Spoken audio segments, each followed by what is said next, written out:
Okay, I do believe we are live. What's happening, everyone in the chat? What's happening, Connor? What's happening, Brian? Hey, we got Sky Tortoise Ferryman in the chat. What's happening, Grant? Hey, what's happening, Trovarsi? How you doing, Tony? All right, can you guys hear my voice okay? Last week we had, oh no, is it going to give me a problem with the cameras today? Yep, I've already lost my ability to change the cameras with the buttons, and I'll need to do it with the mouse.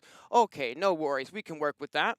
Can you guys hear my voice okay? I know last week we had a little bit of a audio hiccup getting started, so I'm just gonna wait and make sure that my voice loud and clear. Hey, thanks, Brian. All right. Thanks for joining me, everyone. If you're catching this on the replay, thanks for joining me. What we're going to attempt to work on today is we're going to attempt to create some generative chill out music from total scratch today. I've got a bunch of gear out, I've got some iPads, and I've got some hardware, and we are going to start creating something completely from scratch today.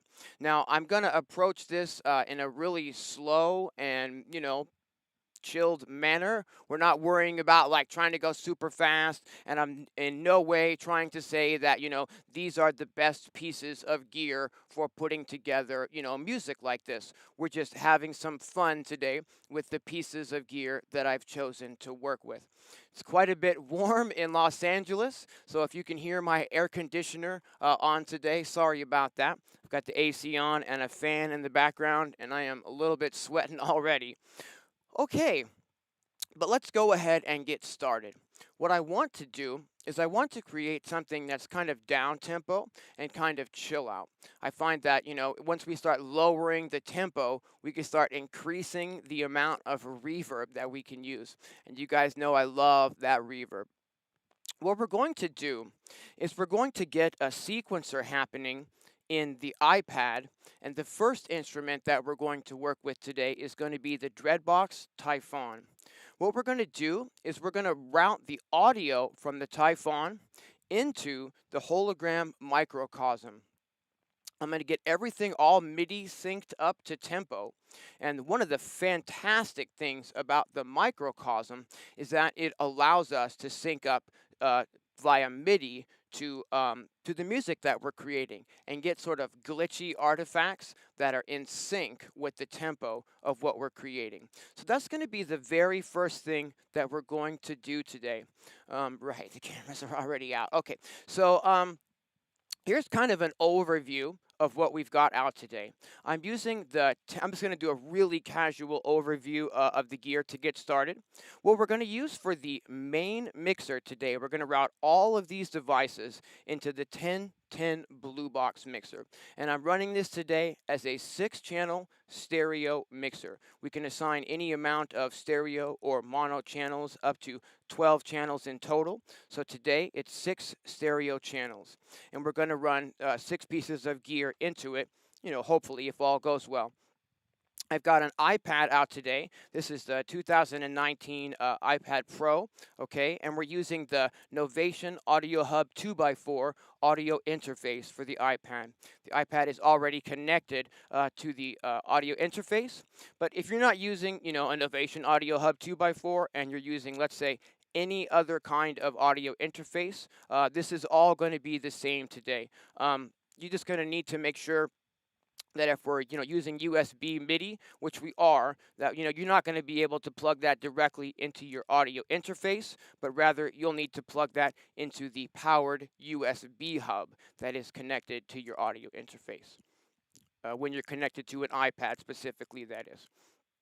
But we're going to be taking USB MIDI out from our audio interface because it has USB on. That's why it's the Audio Hub 2x4.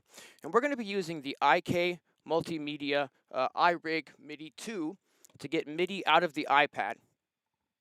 And we're going to run that into a through box today. It's the one on the bottom here that this gear is on. It's a little rack mount unit from MIDI Solutions, and it's their T8 8 output MIDI through box. Now what we normally, what we normally use when I'm trying to split up MIDI is something like this here, the MIDI Solutions Quadra Through. And this gives me the ability to plug in, one MIDI cable and get 4 duplicates of that signal out of the box simultaneously.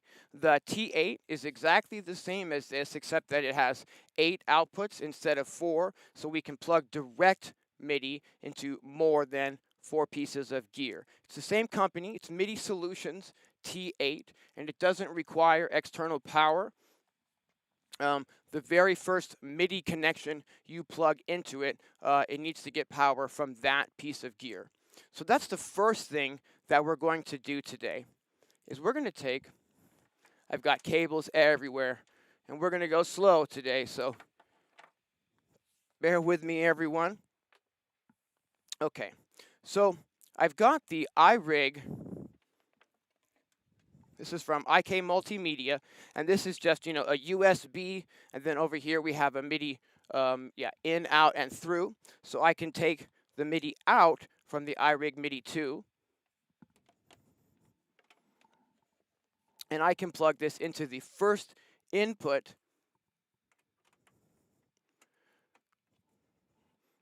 of the MIDI through box, and we can see the little LED is starting to light up now, letting me know that I've got power to the through box. I now just need to take, oh, whoops, I've already got an extra one out. I just need to take a connection from the back of the through box, so we're going to take the output number 1, or through number 1, and we're going to route this into the Typhon. MIDI in. We're going to use all 5-pin MIDI today. We're not going to worry about USB MIDI. Let me get a sip of coffee and try to catch my breath.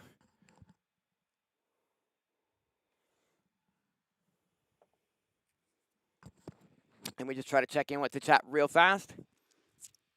Hey, Brian, all right. Hey, Vortex, thanks for tuning in. Hey, we got HR Terror in the chat, right on. Okay, good deal. Okay, you guys, let's do this. Let's switch back over to the overhead cam. Okay, so I should have MIDI coming from the iPad now to the Typhon. And I believe I have the MIDI channel for the Typhon written down. Yeah, it's channel 14. So what we're going to do, we're going to come over to the iPad here. I've got our tempo set to a slow by default tempo of like 90 beats per minute, and I'm going to insert a sequencer in the iPad here. We're going to use, let's see, we're going to use one of the sequencers from the Brown Bose Rosetta suite, and we're going to use the Rosetta, not the arpeggio, but rather baseline. There it is. And this is kind of like a 303 style sequencer. And what I can do is I can tell the sequencer to send its MIDI to the iRig MIDI 2, which is connected to our MIDI through box here. So I'm sending the sequencer to the iRig MIDI 2, all right? And now I just need to tell this what channel to send the MIDI on. And we want to send this on, let's see, just on MIDI channel 10. Okay, now I want to go ahead and tell the sequencer what key we're going to work in. My favorite key to work in is the key of F minor, so we're going to be working in that key today. And what we can do is we can just set this to like F minor pentatonic, and we can go generate. And it's going to start by generating a little 8-step sequence for us in the key of F minor pentatonic. And what I want to do is I want to open up the probability settings and push the note order and the accents and the slides up from 0% just to a little bit of, variation to start us off with here. I'm going to set these to like 4%. And let's see here. Okay. What I want to do is I just need to route now. I specifically didn't have anything, preset up today so that we could do all of this in real time. So I just need to plug in the microcosm to our mixer because we're sending MIDI to the Typhon. The Typhon is being run to the microcosm. Cool. And I'm also going to actually, before we do that, so I don't forget, I want to make sure that we send a MIDI signal to the hologram as well. It has a MIDI input so that we can send our clock to it and that it can stay in time with the rest of our music. So I'm going to take the second MIDI out from our T8 MIDI through, and I'm going to route that into the microcosm. I'm just going to make sure, I'm not going to make sure rather, but I'm going to go into the settings on OM, and I'm going to tell it to send the MIDI clock out. So send, because by default, it is disabled inside of OM. So we're going to enable that, and I'm going to tell the MIDI clock to send to the iRig MIDI 2. Now when I press play in OM, it's going to not only send, whatever MIDI sequences I have going to the gear, but also send the MIDI clock out to wherever we send it. Try to catch my breath, sorry guys. Sometimes I get a little bit out of breath as we get started. So let me just take a moment and try to catch my breath as I work with this microphone.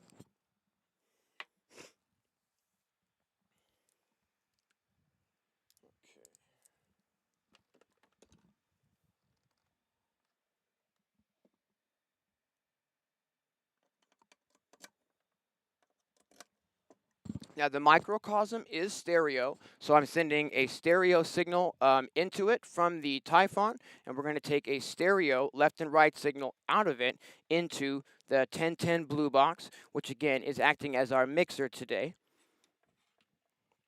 Okay, cool. The 1010 blue box has little 3.5 millimeter connectors on the back, so it's not necessarily super convenient for plugging in your 1/4 inch gear without one of these adapters. This is a HOSA, a ring tip adapter, and it just, gives us the 3.5 on one side and a left on the other two sides, and that left and right 1/4 inch, and that's how I'm plugging all of the gear into the blue box today.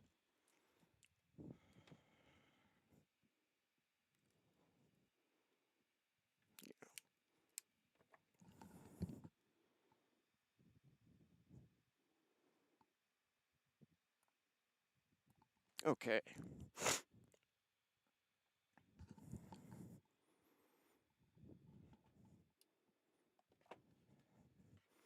So I'm sending MIDI out. I want to verify that the microcosm, it takes a little bit of extra time getting started. So thanks for your patience, everyone. Once we get a little bit of music going, it will be a little bit more interesting. I'm going to just, like I said, try to make sure that the microcosm is correctly synced up here. So if I change this tempo way down, yeah, it should affect, we should see the LED on the on that change in time with what we've got, and that is definitely getting clock. Okay, so um,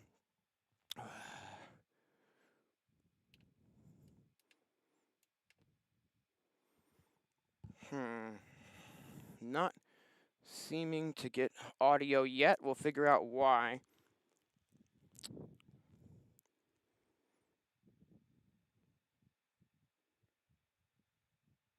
I'm going to turn all these MIDI channels on. Does that make a difference? No, it doesn't seem to. That's odd. It's definitely going out to the iRig. This is kind of the scary part about doing this stuff completely live in real time, when things don't start working exactly as expected, But we'll figure it out. We'll get it sorted.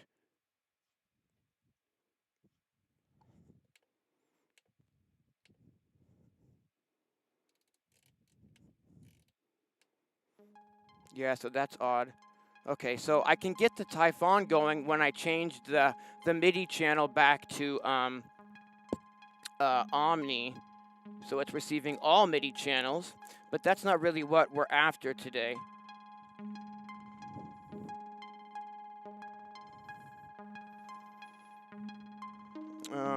So I really want to get that MIDI channel sorted as the very first thing so that we can sort the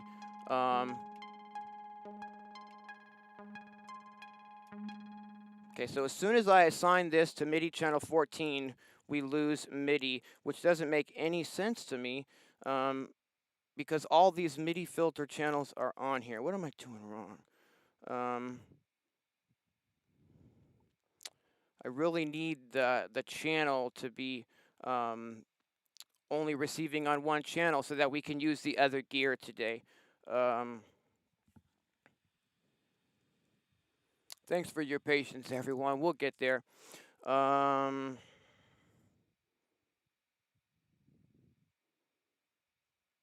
and four. Okay, so none, and then 14. No.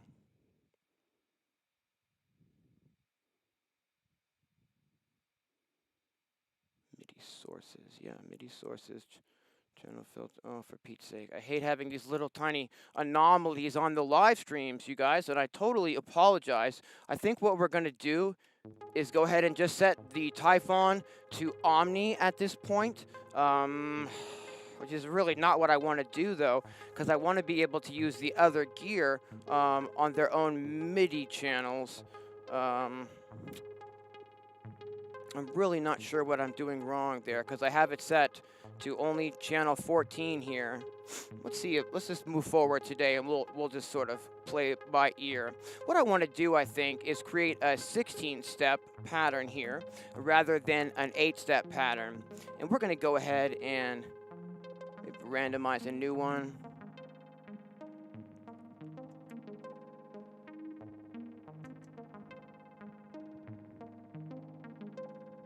Cool. Let me start working with these volumes here. All right. I'm also going to bring the tempo down a little bit by default, I think. Let's see here. When I don't have anything, set up at all when we start these, sometimes it's a little bit difficult getting the audio where I want it, so bear with me, everyone, and we'll get this where we need it to be. It's this one here. Okay, no worries. There we go.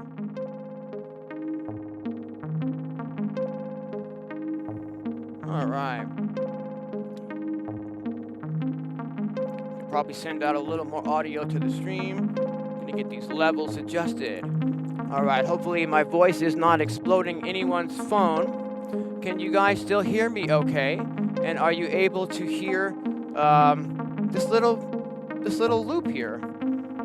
Just let me know in the chat if you can hear the music and my voice. I know, right? Terrified to make music on camera. It's just, one of those things. I've been trying to get over it. It's been a little over a year now. But you never know. Like, something's always bound to go that tiny little bit wrong, with like a MIDI channel or something silly like that. Let's turn this tempo down a little more.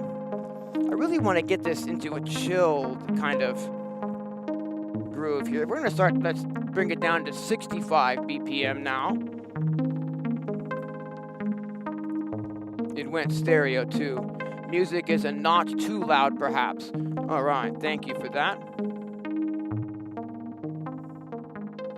Okay, I turned the music down a touch. I'm gonna turn my headphones up just a touch. All right. Okay, well, let's do.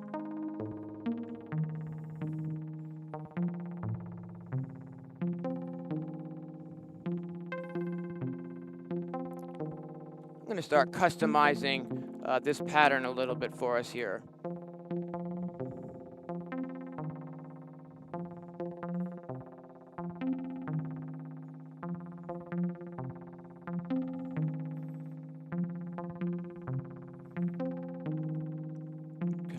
How do I move these steps this way a little bit? Can I do that? 1, 2, 3.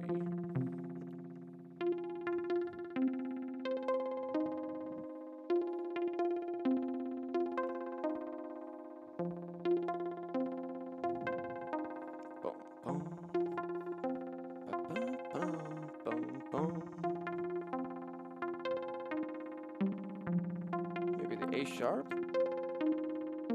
Okay, fantastic. So there's just a really basic kind of an arpeggio sort of loop that we've got started.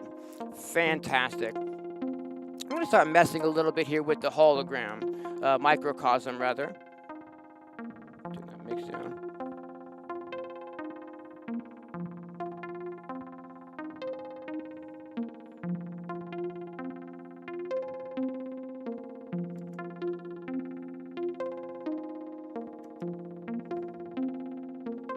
I don't feel like I'm hearing this is the thing. I'll try to sort that as well.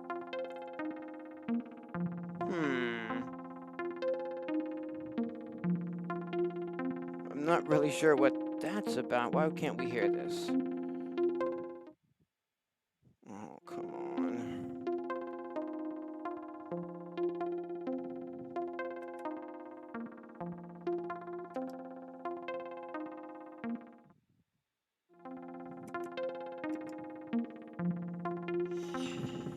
Okay, so we're starting off with a bit of extra weirdness today.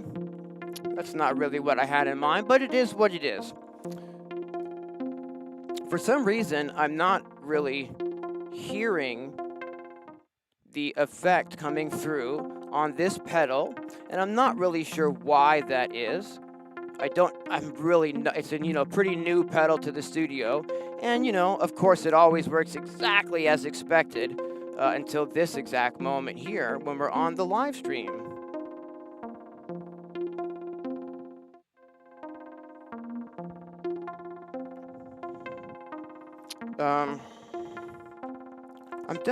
I can't really explain this is the thing. What I want to try to do is reset this real fast.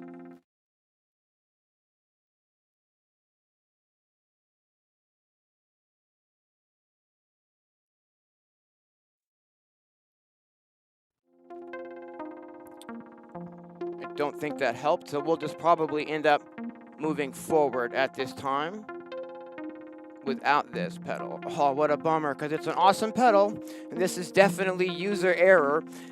Okay. Well, I'm going to turn the volume down for you guys real quick while I switch these pedals out.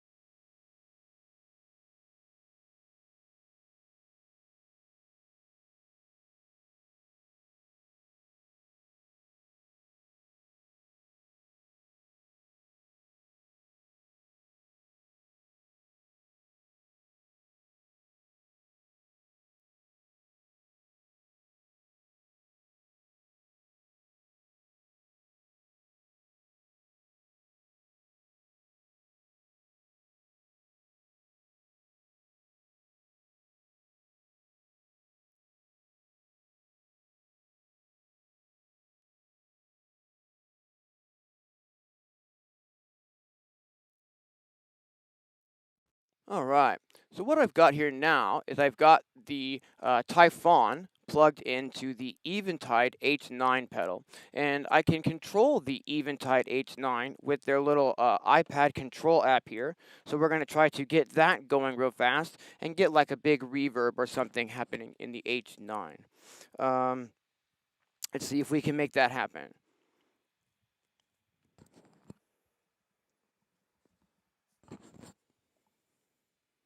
Whoops, I'm doing it wrong. Of course I am. Let's see if I can connect it properly.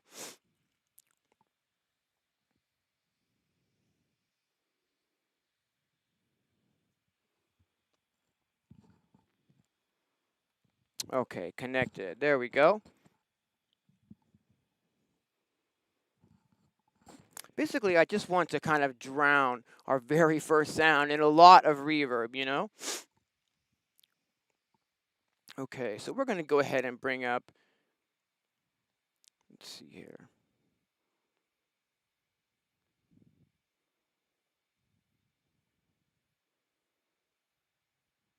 Let's bring up the black hole, shall we? Let's see how we're doing.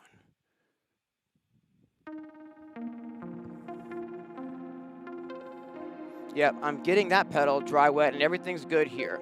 So it's no problem. We'll just shift my intention. Sorry, microcosm, you would have been great.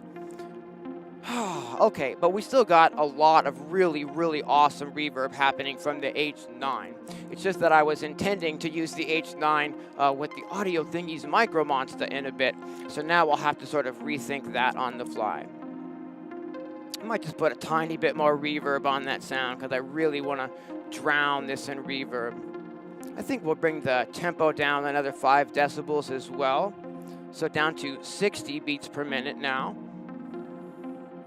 Again, this iPad here is only controlling the H9 pedal. The app talks to the pedal wirelessly via Bluetooth.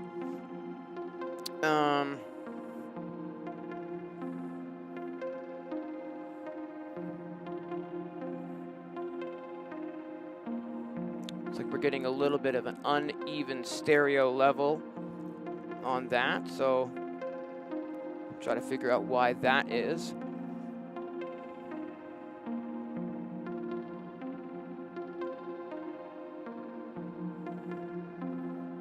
That's better.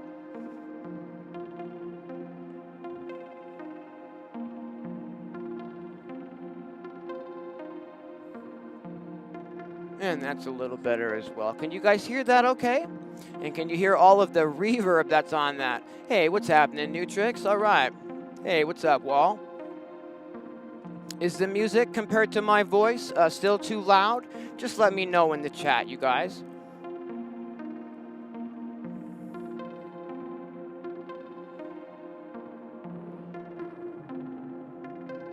All right. What I want to do, listen to that reverb from the H9. Okay, what let's do though is let's get a little bit of rhythmics happening in the mix. Let's go ahead and insert another track inside of Alm here. And what I want to do is I want to bring in play beat from Audio Modern. And let's see here. What this is it's a sampler. It's a really creative sampler in that it can generate its own patterns for us randomly. And this is one of the things that is really going to help us, get this going in a generative manner. What I'm going to do, this is just like basically what it is. I have a video on this actually. So if you're not familiar with Playbeat, check out this video up here in the corner if you want to maybe get more detailed about how to use this. But basically, it's like a 4-track sequencer that we can load samples into. And if we want to, we can tell it to randomize the pattern and the pitch and the volume and the pan of these sounds and whatnot in a random way every so many amount of bars. And what I'm going to do is just create a little bit of like a rhythmic hi-hat pattern that sort of, goes along in the background with our melodic pattern. And we're going to tell Playbeat here to create a new rhythmic pattern with like some hi-hats or whatever, like every 8 bars. So it starts kind of coming up with its own patterns and generatively jamming with what we've created. I'm going to press play and start loading in some hi-hat samples.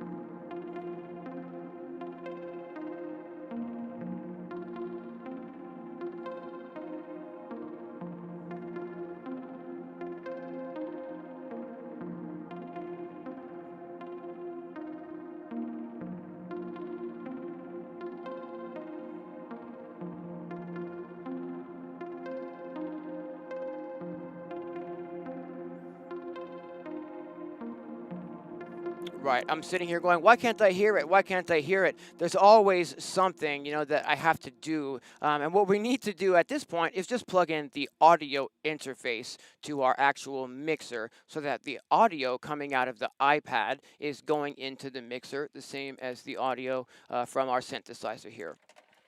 Got another cable here, which we can use for that. And all we need to do is, let's see here, we're going to go, whoops, it goes this way rather. So we're going to go left and right out. Whoops. Here's right. And here's left. And we're going to plug these into channel 2 on the 1010 Blue Box mixer.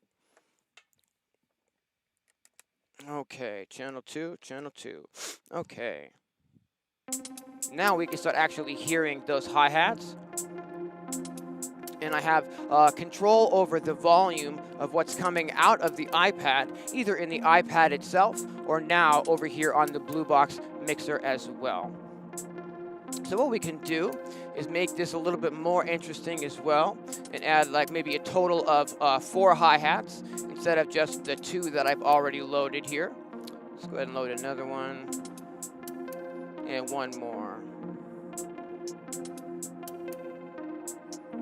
And what I'm going to do is I'm going to tell Playbeat that every 8 bars it should randomly generate a new pattern with these hi-hats. And what that's going to do is it's going to generate a new, rhythmic pattern. It's going to mess with, where these hits fall on the grid. It's going to mess with the volume of these. It's going to mess with the pitch of these, all that good stuff. In fact, our tempo is so slow, though, that maybe we want this to change every 4 bars instead of every 8 bars. Yeah, cool. And basically what this is going to do now is it's just going to start jamming along in the background with whatever else we create today. But we want it to sound, really nice in the mix. So I'm going to EQ it a little bit, these hats. We're going to drop a FabFilter Pro Q3 on here so I can get a quick look at the frequency content on these hi-hats. Okay, FabFilter Pro Q3. I've got the Apple Pencil here so that I can work with that if I need to really get in on some of these frequencies. Just gonna put it on my default setting, remove a tiny bit of the lows from these hats. We're gonna tame a little bit of the high frequency content as well, because boy, there's a little bit here that's extreme on the high end. I'm just gonna tame that a little bit. All right. I think we're also gonna put a little bit of a compressor on these hi-hats and bring them up in the mix a little bit. We can use the Audio Damage Rough Rider 3 for this. Yeah.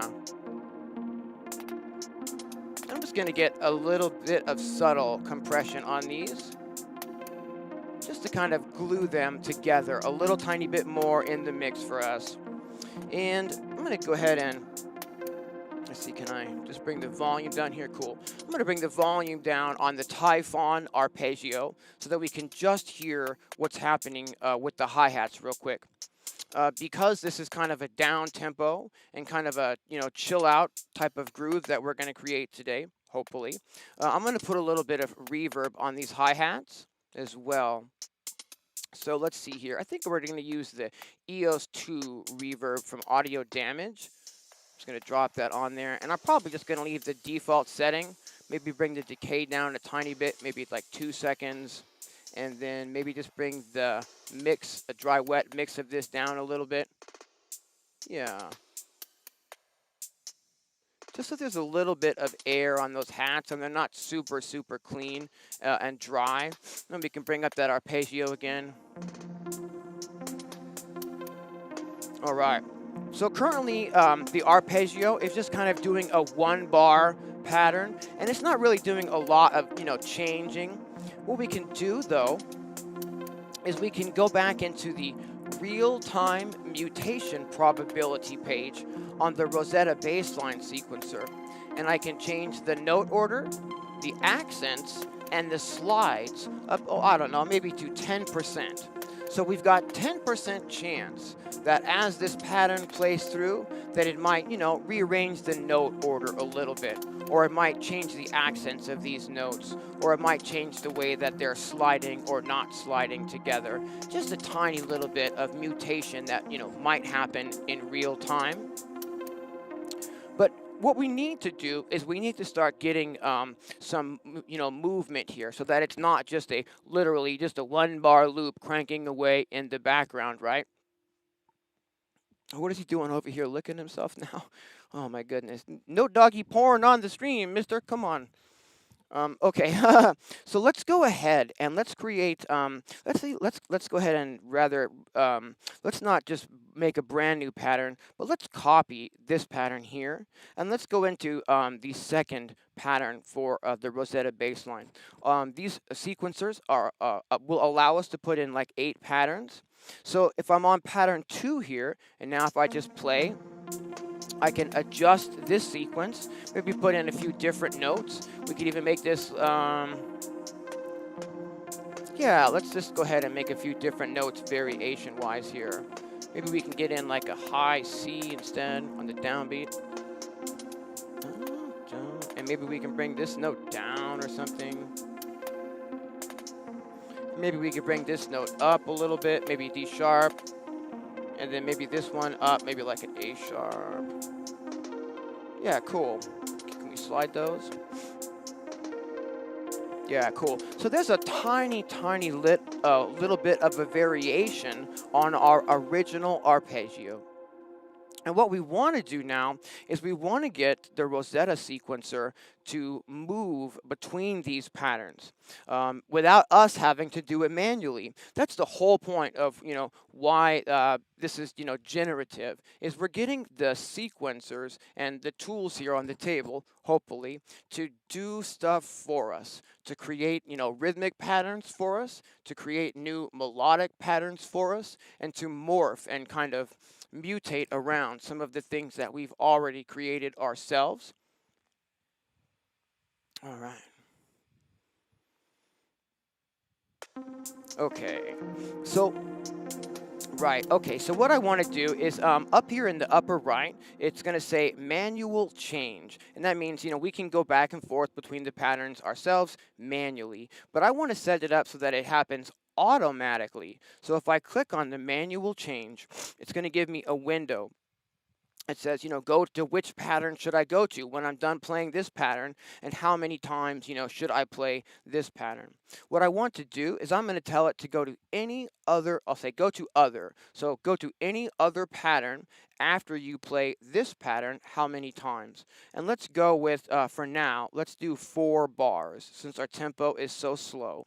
So this one will now go to any other pattern that has arpeggio information in it after it plays through this pattern 4 times.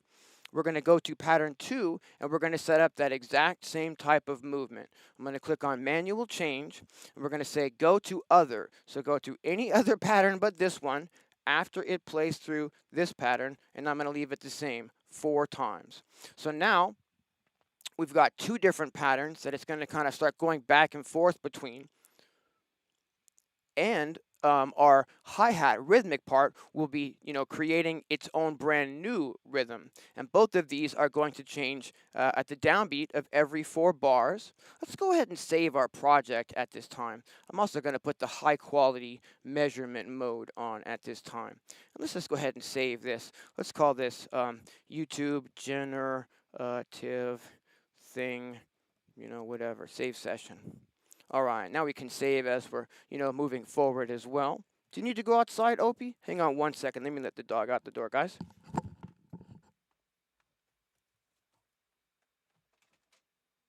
need help with Opie, sweetie.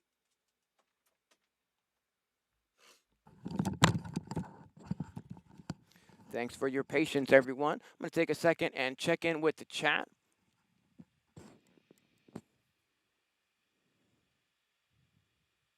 Yeah, the thing with the sequence and the Typhon wall is that if I use the built-in sequencer of the Typhon, then we don't get all of these cool generative things that we're getting by using a different sequencer. But that is an awesome workaround as well. Thanks, Travarsi. Thanks, Tony. Hey, what's happening, Mitch? Thanks for tuning in. All right. Somebody in the chat, I don't know how to pronounce your name. Sorry. Okay. Let's go ahead and continue adding some other elements to this. What we've got is we've got just that really basic arpeggio, and we've got those really basic hi-hats. Let's make maybe, before we go any further, let's just make a really simple third variation of our bass line that's almost like a rest. And you'll see what I mean in just 1 second here. I'm going to go to the third pattern. I'm going to make this a 16-step pattern, so 1 bar, and I'm just going to put an F on the downbeat, and that's all we're going to do here. I'm going to go ahead and tell it the same thing as the other 2 patterns. Go to any other pattern after you play this 4 times. We're just going to get a couple of different, variations happening so that can play off of the melodics in the other instruments that we're going to get going. Just want to reiterate here that the iPad is the main clock today for all of this gear. AUM on the iPad doesn't have a MIDI clock in. It only has MIDI clock out. So here's the arpeggio resting now. It's going to do this 4 times. There's 3, 4. And now it's gone back to one of the other patterns inside of that sequencer. So not only now is the hi-hat generating, you know, those extra rhythm parts for us, but the melodics are starting to kind of evolve and do their own thing. Yeah, here we have that rest pattern again. Let's create a 4th pattern in the arpeggio for the Typhon, shall we? And I'm going to make this another 1-bar pattern, 16 steps. And let's see, we're going to go up and make these note order and accents and slides up to 10% mutation, just for fun. And then I'm just going to create a pattern randomly by just generating a pattern.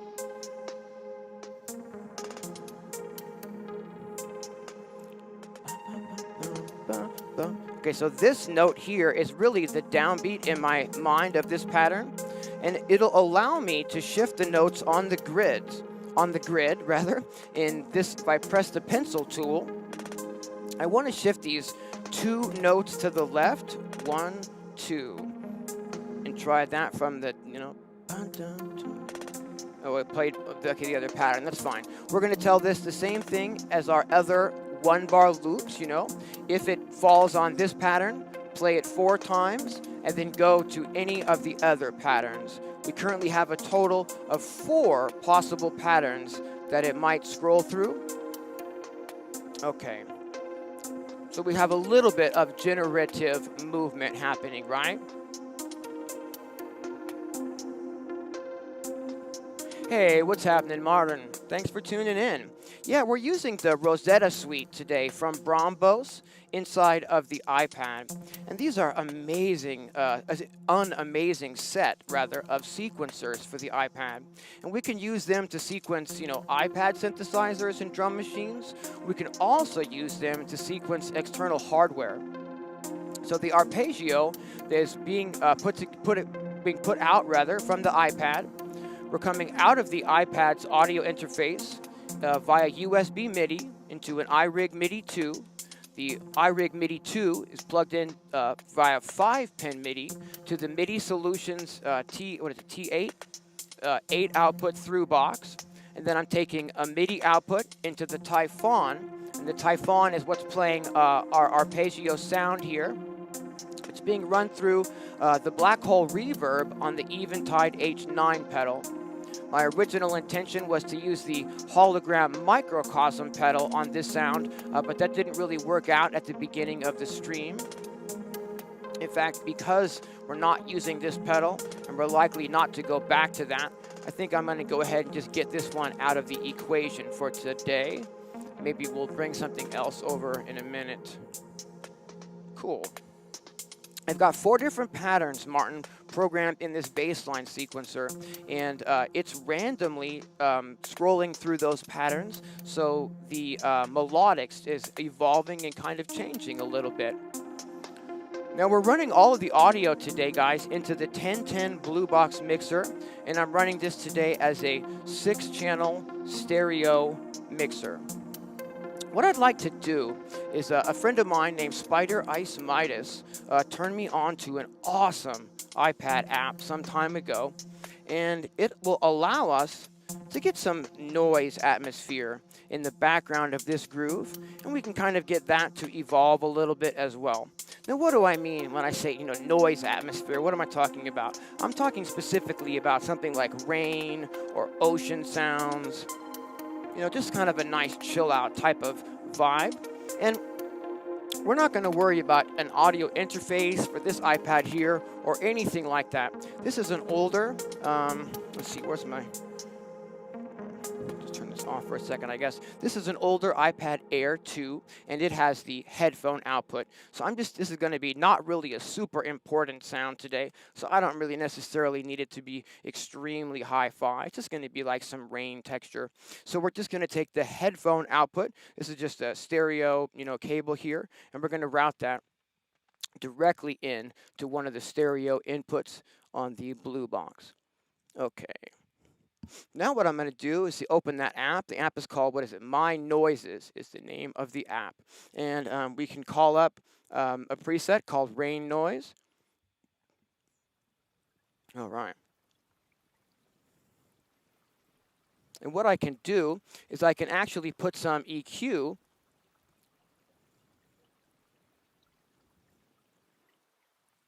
on this. I don't know if you can hear that, but I can get rid of like all the low frequencies that might be coming through so that we just have kind of like a nice texture of, kind of rain in the background. Let me bring that up in the mix here. Whoops. Back to volume. This one. Cool.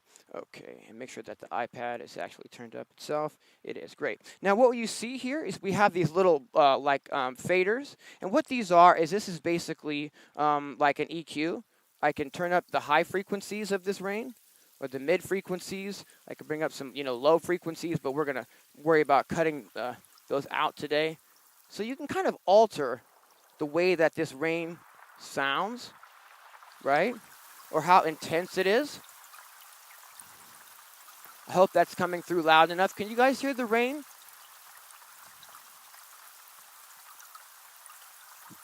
What we're going to do, see how it changes as well? Like the tone of it there, right? So we can kind of bring some of these high frequencies down, sort of tuck it back in the mix if we want, and just sort of let that sort of play in the background of our mix. I could bring that down in volume so it's not like super loud in the mix, but just sort of like a background layer of evolving, kind of rain sounds. Every so often, if we want, we can change, the sliders on these to change the intensity and the way the way the tone of the rain is sounding. I can, fade that in or out of the jam as I, want over here on the mixer. All right. So we currently have some rain coming from the My Noises app on an iPad Air 2. We've got this iPad here being used as a sequencer for the first melodic sound, which is coming out of this Typhon here.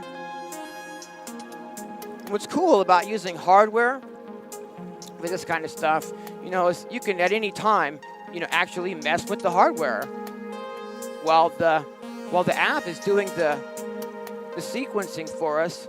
I'm not having to worry about that kind of stuff. So I can worry about other things in real time,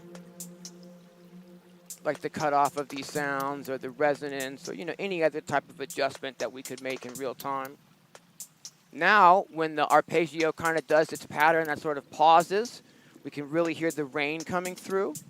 And as we start, adding more sounds in, those moments of pause type of, moments on the main arpeggio will give room for other things to come into the mix. All right, we're starting to sound pretty good here. What I'd like to do, I see, when I press stop on this side, the rain doesn't stop per se.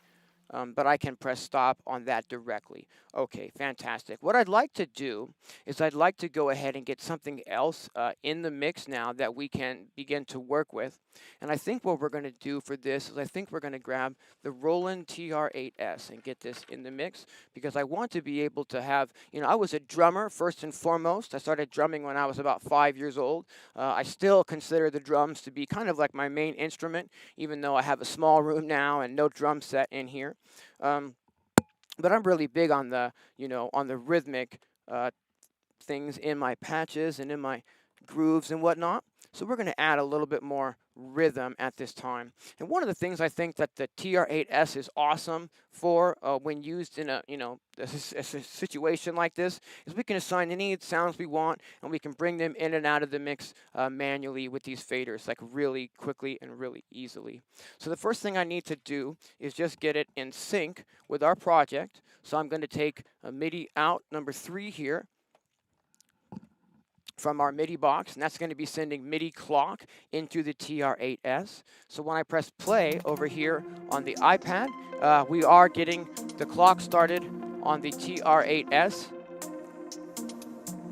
And one of the neat things about how the workflow works on the TR8s is that you can have an 8-bar pattern, or you could have like 8 1-bar patterns. And that's really how I like to use the box. I like to leave pattern A empty so that I always have kind of like a rest to go back to, an empty spot. So I'm going to put this on pattern B, the second pattern here, and we're going to try to create something. I'm going to just put in a bass drum, and what we'll need to do is get some audio coming over to the blue box, and I believe we can do that with, I think I have a long cable down here for that. Yeah, cool. So I just need to plug in. I left everything unplugged today so that we could do this completely from scratch in real time. Sometimes that's a wise move when things work out. Sometimes things don't work out quite as well as you would have hoped, like with the hologram pedal there. But we just move forward from that and don't worry about it too much. All right, we want the third set of inputs now, and we've got left and right. Okay, now I just need to assign a sound to this pad here, and let's go ahead and do that. If I go to Instrument, let's see here, and Shift. I think I'm just gonna choose like a nice, long, deep, mellow 808 type of a bass drum.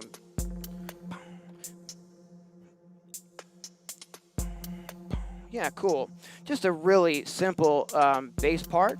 And let's go and maybe put in, I don't know, like some shakers or something.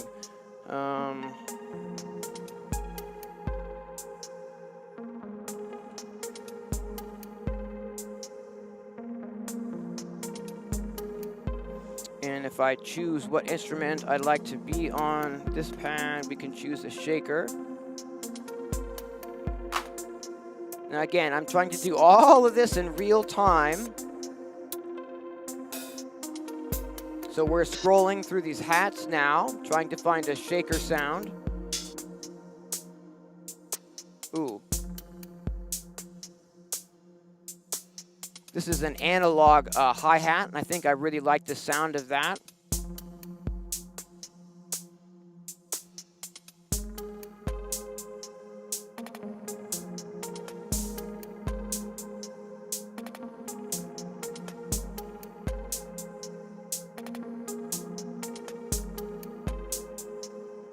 Just gonna bring the volume on that down a tiny little bit if I can.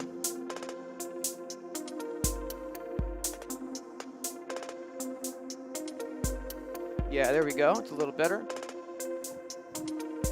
Whoop. I'm gonna put our rain back on here. Cool. I'm gonna turn this hi-hat down some more still in level.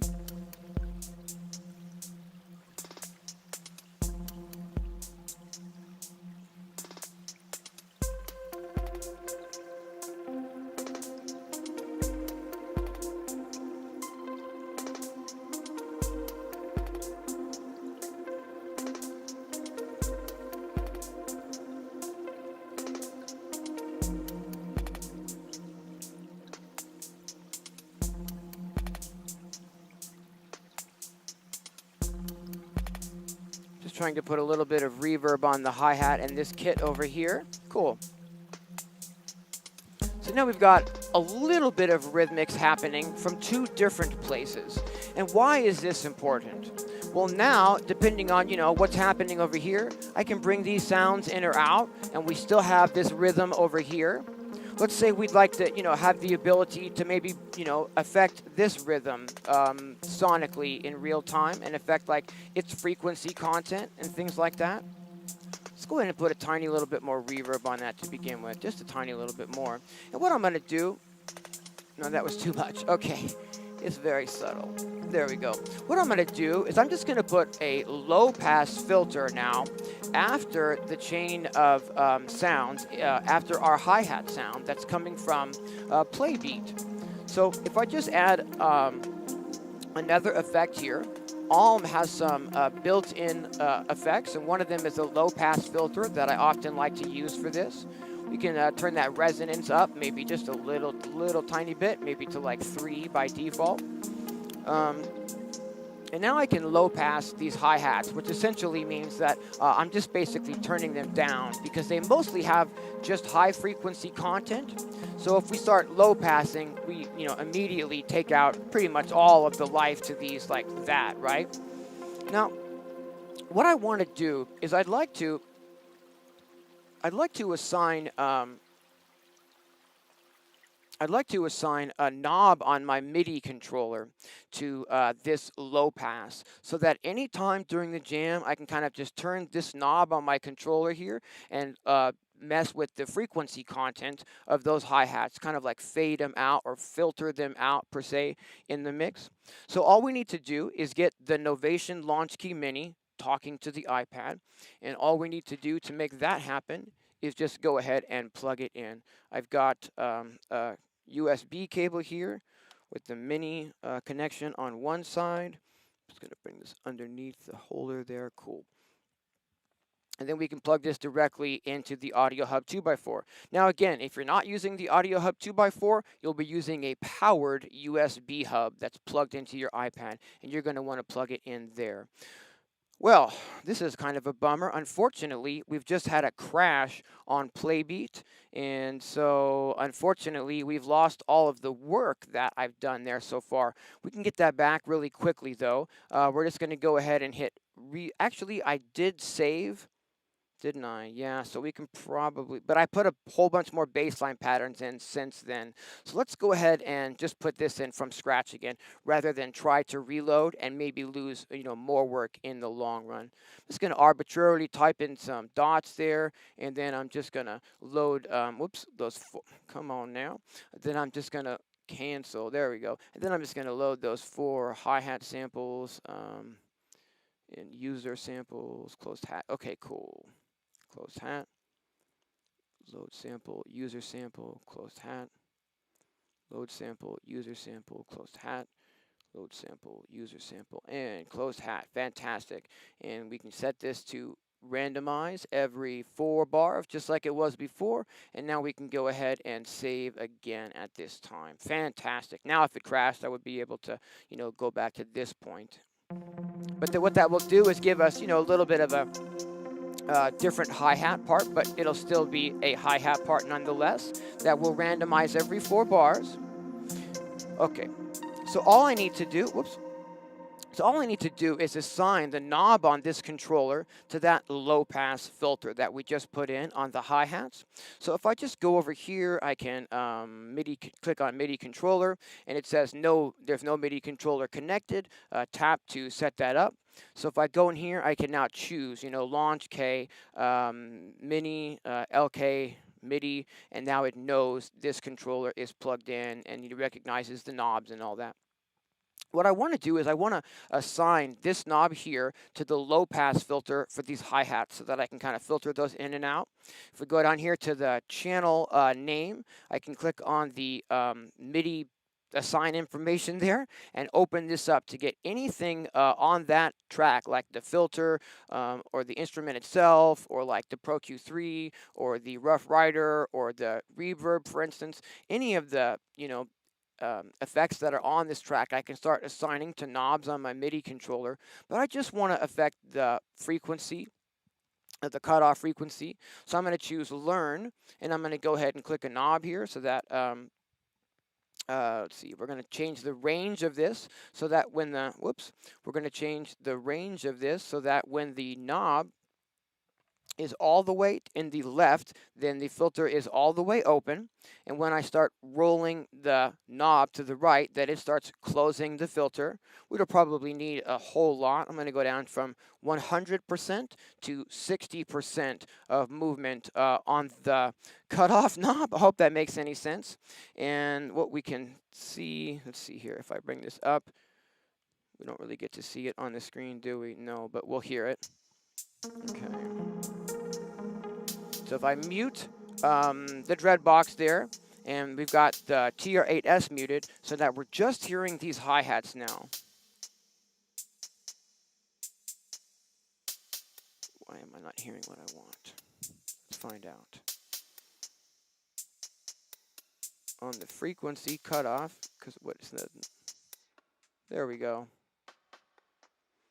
I think I want to be able to have it go down a little bit lower still, so we're going to adjust that real fast. So we're going to adjust it instead of from 100 to 60. I'm going to go from 100 to 40%. So here's with the high. I hope you guys can hear this in the mix, you know, those hi-hats. And I can kind of low pass those.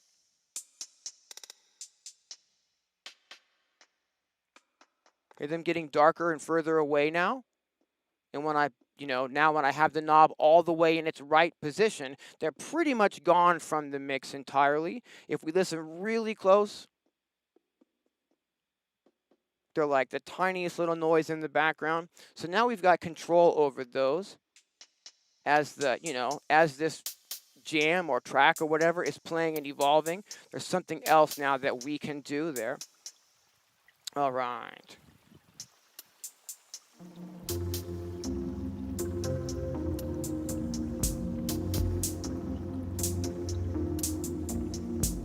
It's off with my, something's not quite right with the MIDI clock. I'm going to restart.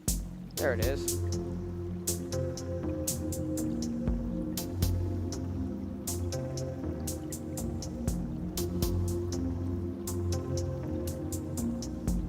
All right.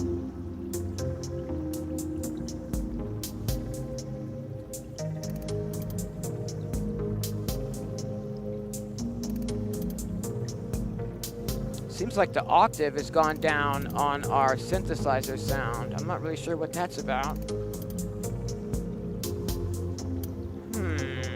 That's really weird. Like, really weird.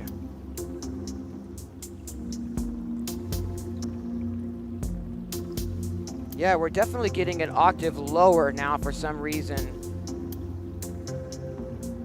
But that's really odd and unexpected.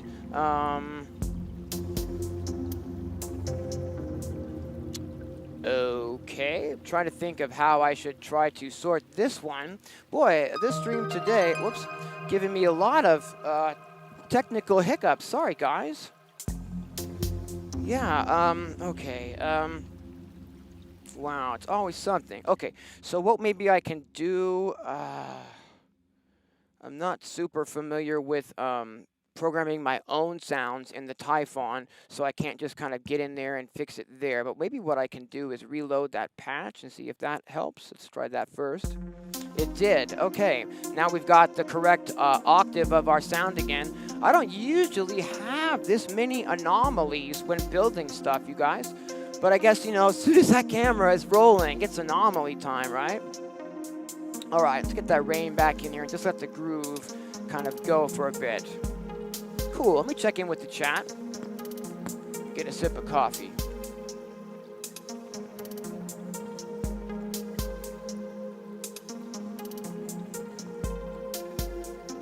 Okay.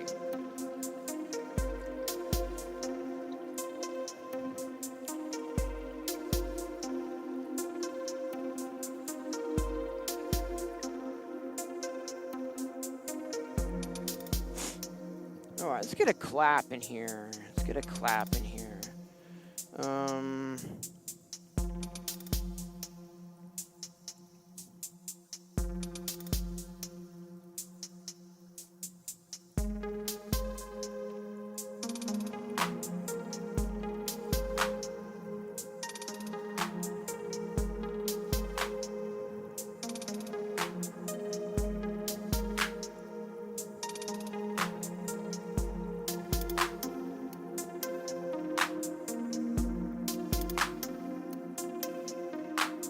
try to bring that clap down in volume a little bit.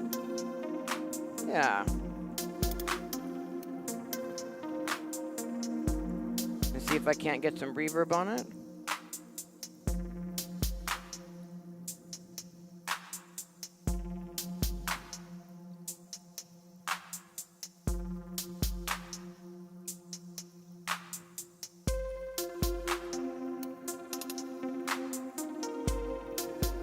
Yeah, that's nice and subtle. That's nice.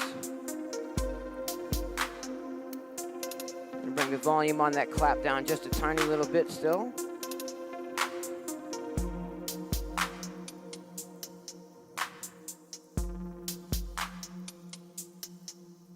Cool.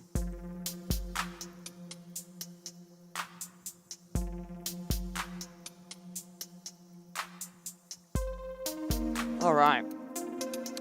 What let's do? Right, so we were having trouble with the MIDI channels. Right. All right, well, what let's do, I think, is let's get the Digitakt doing a little bit of something before we, I'd like to get some sort of a bass sound happening, but I think before we worry about that, we're going to try to add something here from the Digitakt. And one of the neat things, I think, about using the Digitakt in this way is that we can utilize the probability features on the Digitakt to create like a rhythm that's maybe not exactly static and not exactly playing the exact same rhythm every single time. And that might help to enhance the sort of vibe and groove that we're building here. I'm just going to take a MIDI cable now, and we're going to plug this into the MIDI input of the Digitakt, and then I'm going to route this into our MIDI through box back over here. Now when I press play on the iPad, we should be sending a MIDI clock signal to the Digitakt. I just need to make sure that, let's see here, that the MIDI on the Digitakt is set up for that. So it's set up to receive clock and it's set up to receive transport. That's what we want. I just want to tell it to not receive any MIDI notes. So like the MIDI notes that are coming out of the sequencer for our arpeggio. For instance, I don't want those triggering sounds in the Digitakt. So that's all set there. And let's just verify that when I press play,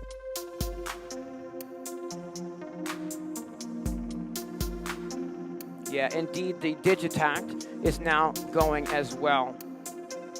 And what we could maybe do, we're going to need volume for that, sure.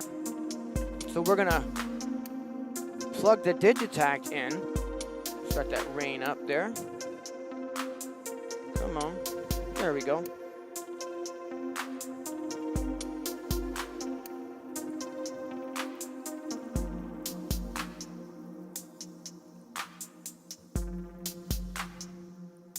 Okay, we're just going to route the audio now from the Digitakt into the 1010 Blue Box mixer so that we can hear it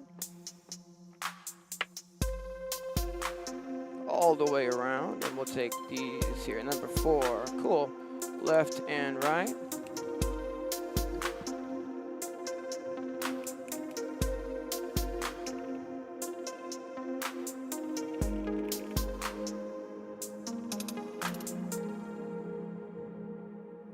Oh, I didn't do that right. Let's maybe do that right. That'll make a difference. Cool. I'm going to just play the groove and see if I can't find, I don't know, like a ride cymbal or some sort of a percussion sound or something that we can just load into the Digitakt and start sequencing something with.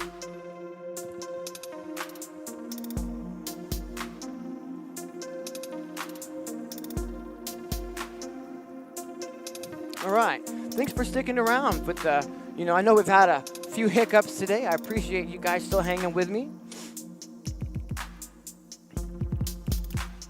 Let's go ahead and find something to load here. I still really think maybe like a nice subtle shaker in the background could, do something for us. See if we can't find something like that. In my lo-fi dub bank for the Digitakt, I've got a whole bunch of shakers. So maybe one of those shakers will slot right in here.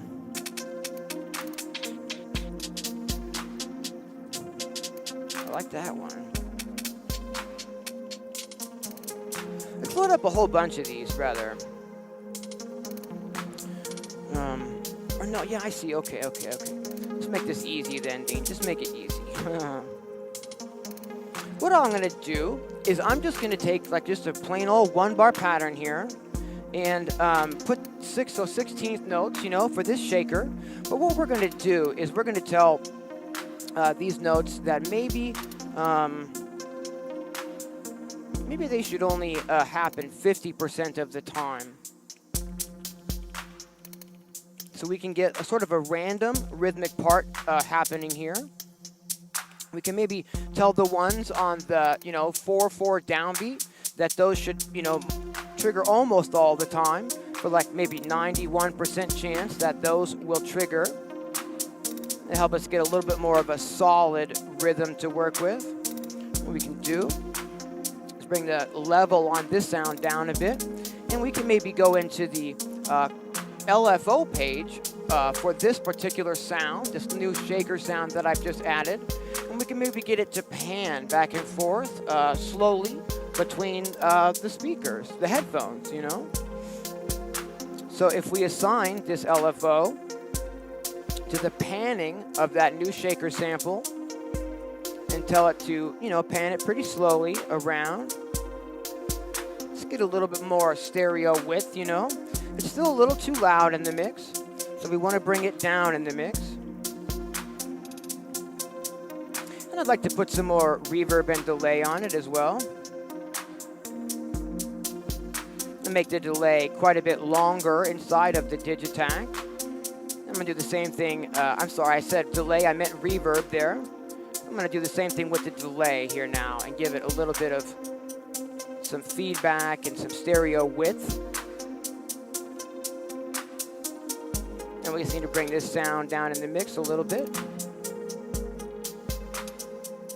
so that it's not necessarily dominating our other hi-hats and, you know, melodic, like metallic high-end percussion, because we've got a little bit of that coming from the TR8s now, and we also have the original hi-hat, you know, variation that we programmed with Playbeat. So we've got some metallic percussion now coming out of 3 different places in the, you know, maybe a little more reverb on these shakers and still a little less volume, bringing them down in the mix. More reverb and delay. And more down in the mix.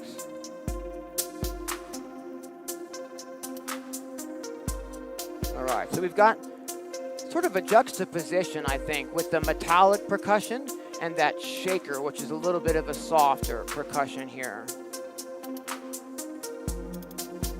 All right, I like the way that this is sounding. You can mess with the frequency of the rain a little bit. All right, and what I think I'd like to do now is try to come up with some sort of a bass part that we can get in here. Let me just check in with the chat. Hey, thanks everyone. All right, what's happening, Andy? Thanks for tuning in. Hey, Ives. Just gonna grab a sip of coffee, guys.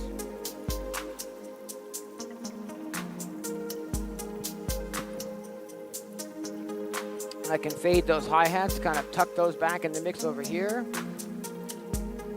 Can bring back our sounds over here. Can fade out our shakers if I want.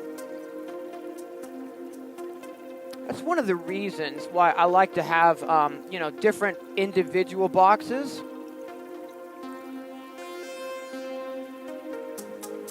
Is that we can, you know, deal with the sounds on an individual basis this way.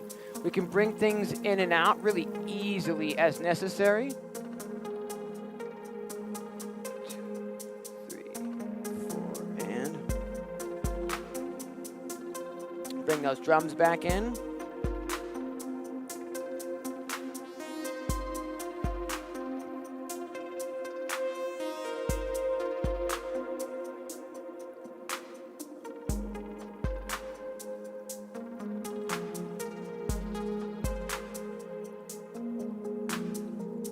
We can also mess with the envelope generator on the Typhon and really soften up that lead. Tuck it way, way back. This is just a preset in the Typhon. It's not an original sound that I made. This is just a preset called Orion. I'm finding it really nice for these type of, chilled. So you've got a lot of expression on it with the envelope generator and the cutoff without really doing much of anything. All right, I think it's gonna be bass time. Well, let's go ahead and save at this time before we add anything else, in case anything goes wrong. We've got kind of a place to go back to here. And what I'm going to do, I think, is my original intention was to be able to, use both of these virtual instruments today, not virtual, hardware instruments today, excuse me, the Dreadbox Typhon and also the Audio Thingies Micro Monster. But we were having quite a bit of issues with MIDI at the beginning, and I'm not sure we're going to be able to make this happen as I intended. Let's just find out. Though,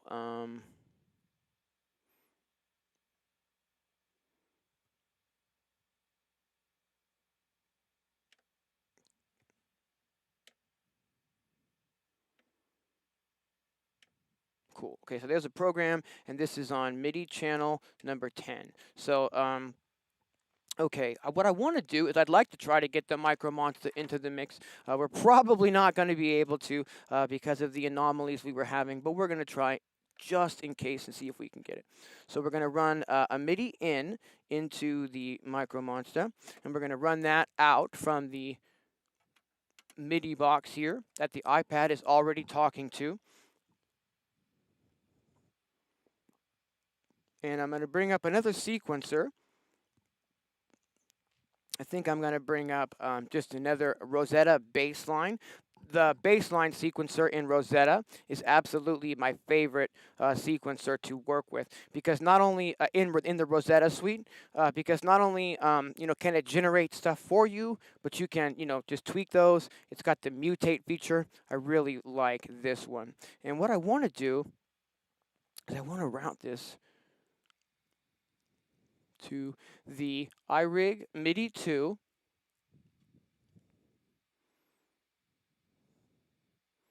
Okay, and it is.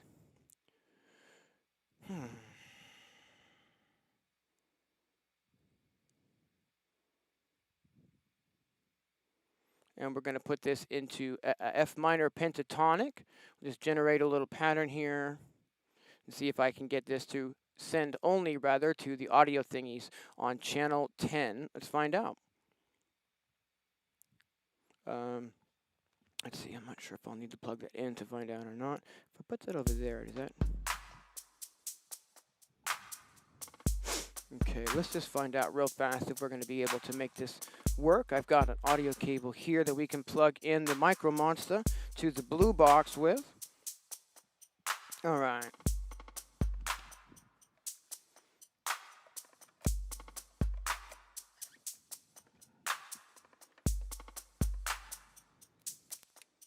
Whoops.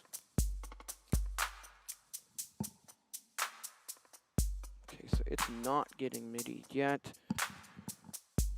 But if I were to... Oh, it's a MIDI source. I see.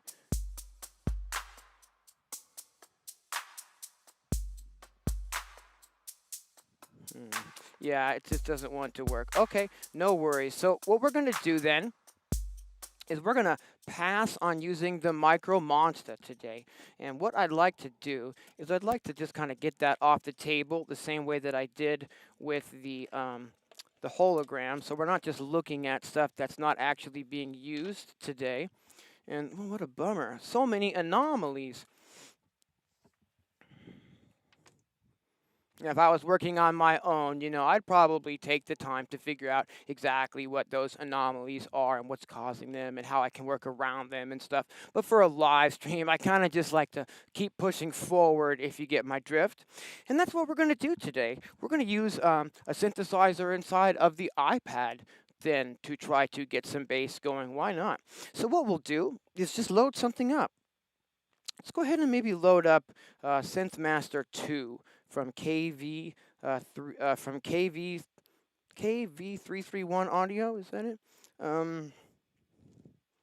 Synthmaster 2. Okay. Fantastic. I'm going to bring the volume on that down just by a little for default. And we want to sequence that. And I want to sequence that, again, the same way that we did our original arpeggio. I want to use a Rosetta bassline sequencer. So we're going to bring another one of those in. Whoops. Okay. Rosetta bassline. And then we're going to assign the Rosetta bassline sequencer to Synthmaster 2. All right. Now, let's see here. I wonder if I can also just assign my MIDI keyboard to Synthmaster 2 as well. Fantastic. We can maybe scroll through some presets a little bit easier that way. Need some more. We might need to turn some levels in different directions at this point. But what we're going to do, I think, is just play the groove. And I'm just going to maybe scroll through some bass presets inside of Synthmaster 2 here. And we'll see if we can find a sound that we like. If we find a sound that we like, we'll go ahead and try to create a little sequence for that. Whoops, come on. Cool. Okay, so why am I not hearing that? Because of this? Yeah, cool. Okay, so we've got our shakers, we've got our drums from the TR8s.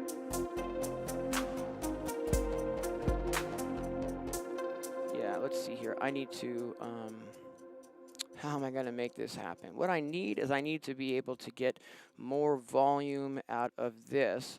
But, so I think the only thing else would be this. Yeah, cool. So if I turn that down, we can probably turn the channel up a little. Yeah. Just try to get these levels a little bit more even here. Just turn this down and this down so I can hear just this hi-hat. We've got it filtered down, so let's fix that.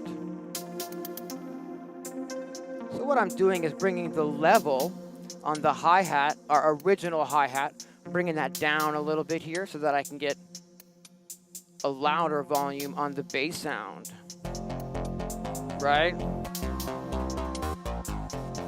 Okay. Awesome. We can bring our other sounds back up now. Okay. Now, let's bring up Synthmaster 2, and let's just mess around through some bass presets today. I don't want an arpeggiated bass. Let's see what we can find.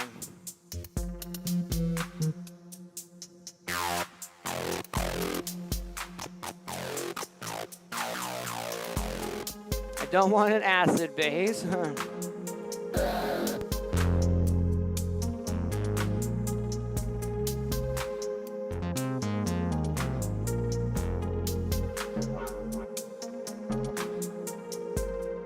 Come on.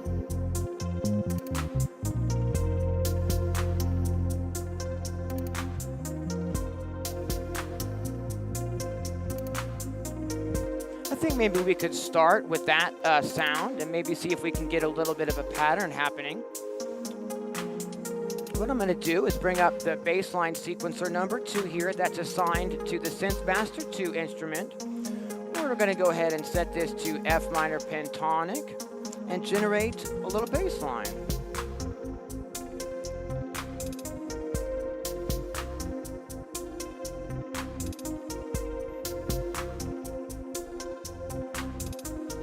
Maybe an octave higher here.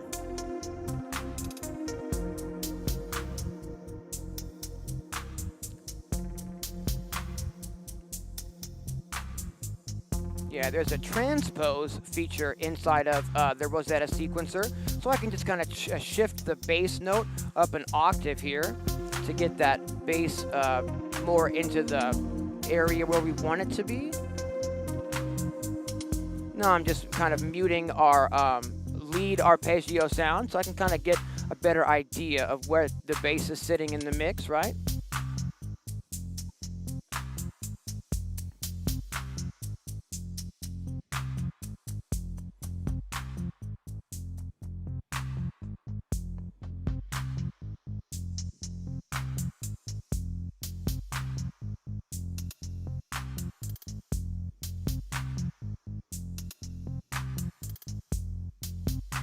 And let's tell our bass line as well that it should, you know, have this mutate on. So maybe like 8% chance that it will mess with the note order or the accents, or maybe 10% chance that it will mess with the note order, the accents, or the slides in this kind of little dubby bass line here.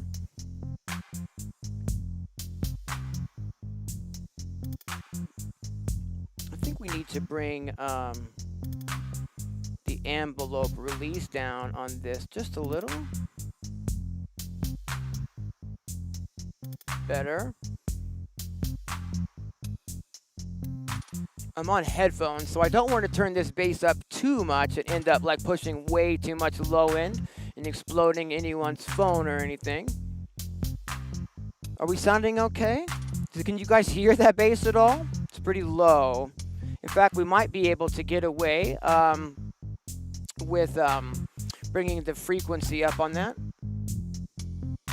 just to make it a tiny little bit more audible.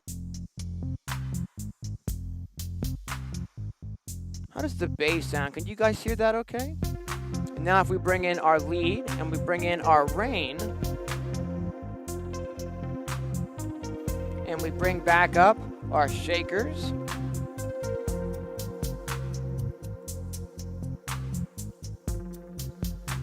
we mess with our water rain a little bit.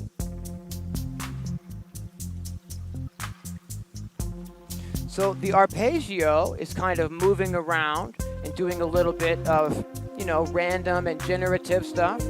But the bass line is just a 1-bar bass line, and it's just kind of looping around, right? Hey, what's happening, Ned? Thanks for tuning in. Can you hear that bass at all?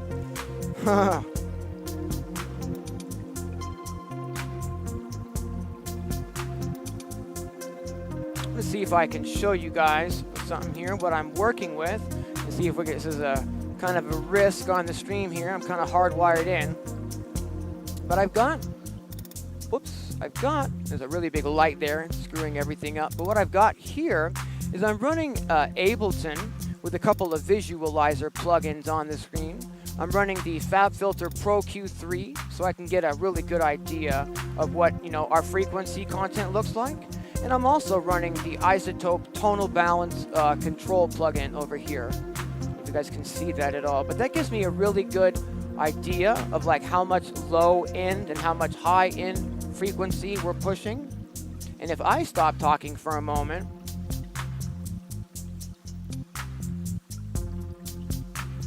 we're looking pretty good frequency content wise. How is this sounding at home? Is this sounding okay?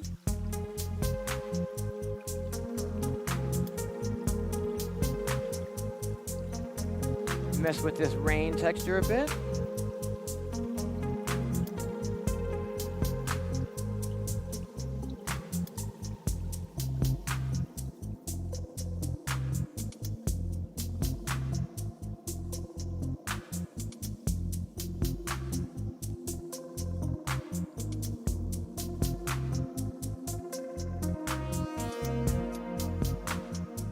I really like being able to just kind of roll the cutoff up on the Typhon a little bit. You know, let it pluck out a note or two at that high frequency that really kind of pushes the reverb a little bit.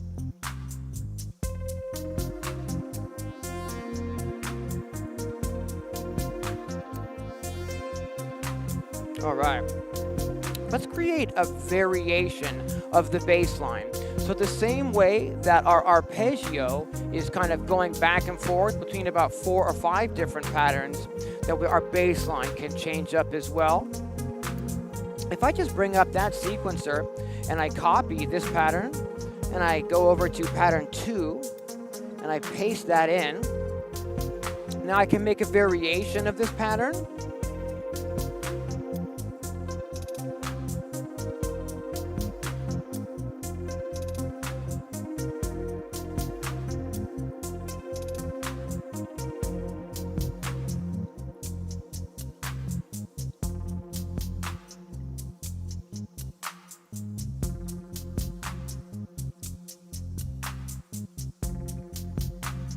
That's not quite what I want.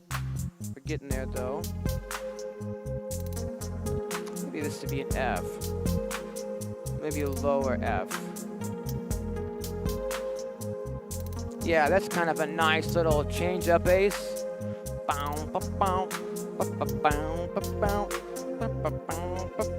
So what we can do here is the exact same thing that we did with the arpeggio. We can tell this is just an 8-step bass line here. So I can tell it to go to any other pattern that has a sequence of information in it, but I don't want to trigger it after 4 times this time because this is only half of a measure. It's only 8. So I want to trigger this after 8 loops. So it's going to play through, half a measure 8 times for a total of 4 bars. And then it's going to go to any other pattern that we have programmed here. I'm going to do the same thing with the very first bass line. I'm going to go up to where it says, manual change. We're going to say go to other. And again, these are just 8-step bass lines. So it's going to take 2 times through to play a full bar. So we want it to play 8 times through for a total of 4 bars, and then switch to any other bass line. Let's go ahead and make a variation, number 3 of this as well. So if I just play the part, the track rather, and I just go in here and randomize, we can maybe create a new bass line, minor pentatonic generate. Now it's currently playing, pattern 1. It needs to get to pattern 3 before we can actually hear this. Okay, here we're now hearing pattern 3. I think what I want is maybe bring this down.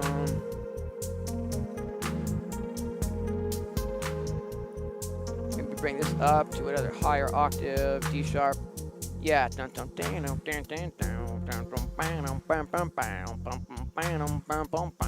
of a nice little bass riff. So we can do the same thing. We can go up to where it would normally be, waiting for us to manually change the sequence. And we can say go to other after you play this sequence 8 times. Now we currently have 3 different bass lines that are going to, randomly choose between those bass lines every time we choose what the melodics are doing. So remember, for those of you who were with me, in the very beginning of this, when we started setting up the melodic content, you hear these sections where that melodic is resting, and I was saying in the beginning that those rests in the melodic will sort of give room in the mix for the other instruments that are playing, to have their own sort of groove and life.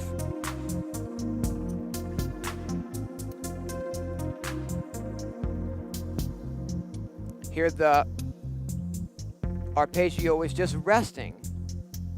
We just get that, and then lots of room for that reverb to go out. And 1, 2, 3, 4. Now we can bring in some elements back in. We can mess with this range some more.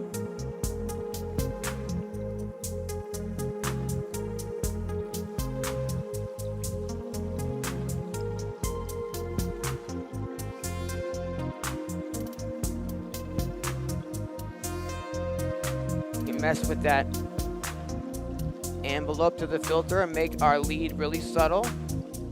Tuck it back, right?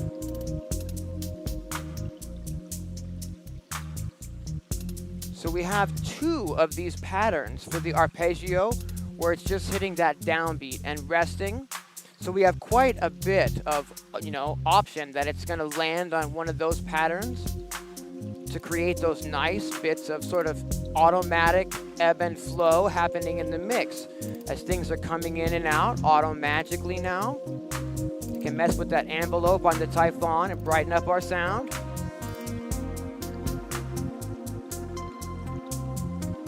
You can mess with that rain.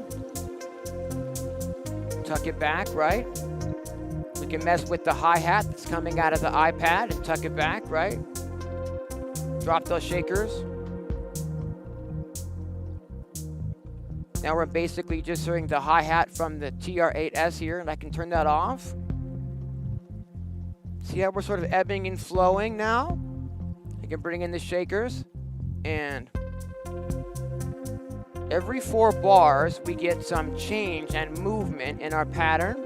The bass line and the arpeggio, you know, are doing that on their own from the Rosetta sequencers, leaving my hands free to mess with the other instruments or mess with the, you know, knobs on these instruments. Is our lead sound high enough in the mix? I feel like it should be louder.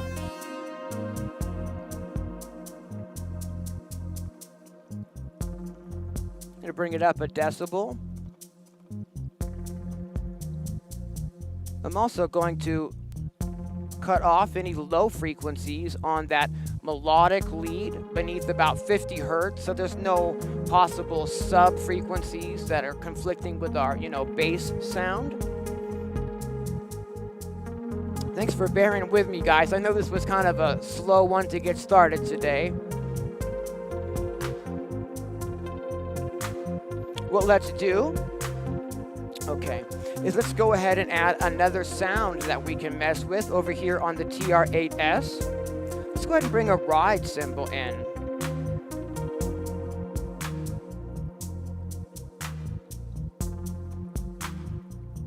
Again, I'm doing all of this in real time today because I wanted, you know, you guys to see exactly how long it takes me to put something like this together. Let's put some rides in. I'm gonna bring the level on that. That's just a 707 ride cymbal. Sounds pretty nice, but let's bring the volume of it down.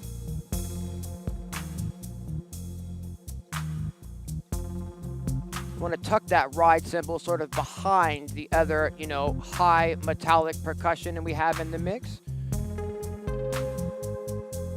That's better.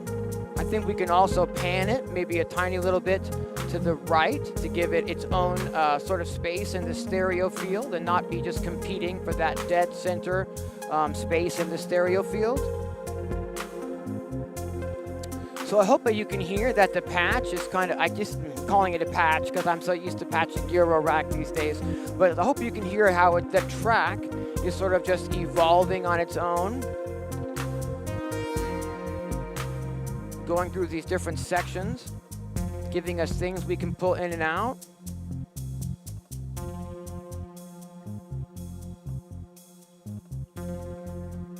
Okay, now you remember that we filtered out the hi-hat that I programmed in the iPad using Playbeat. So we can kind of bring that up. Maybe at the same time we can mess with this rain. Bringing the hi-hat back and messing with the rain. Let's bring the kick back now. 2,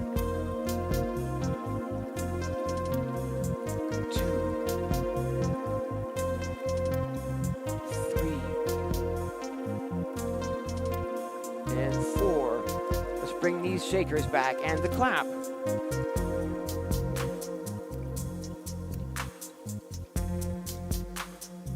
Let's mess with this rain.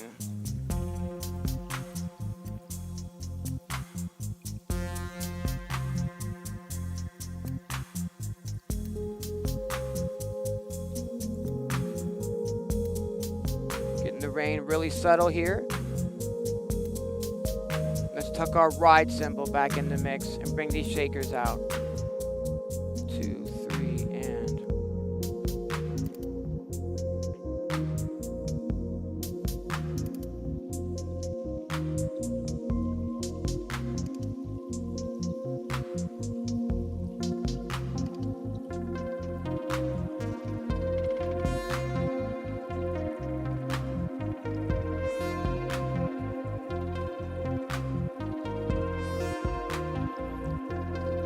One of the things that I like to do, and one of the reasons why we've got the keyboard out today, is so that I can maybe play something live in real time, like over the top of this groove.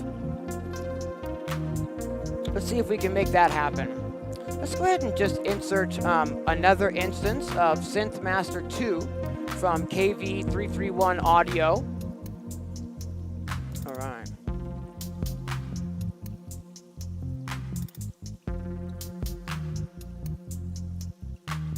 Where are you? Synthmaster 2. There it is. Synthmaster 2. Okay. I just want to go into the routing page now, and I want to route the keyboard to just that new instance of Synthmaster 2. Cool. Now what we could do would be maybe go to the browser of Synthmaster 2. Oh, I don't know, maybe just type in a synth lead and start scrolling through some sounds. There's an old school fusion lead.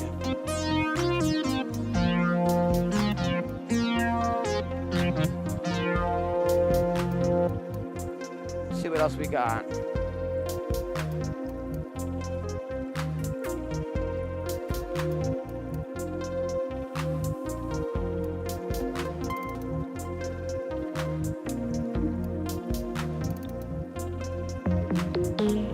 That's not right. Cool sound though.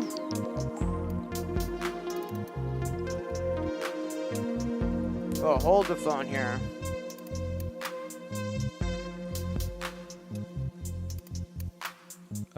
Where's my, oh, for Pete's sake.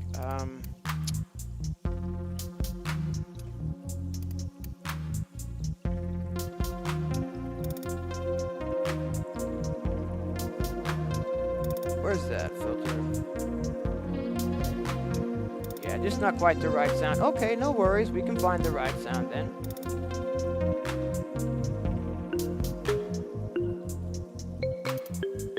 Little funny xylophone type of a sound there.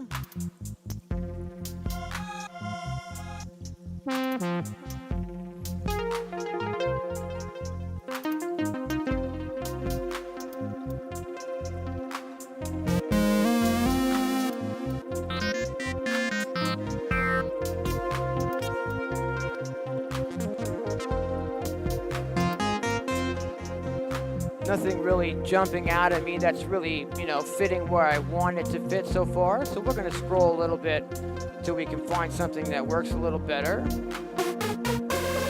Not quite. Oh,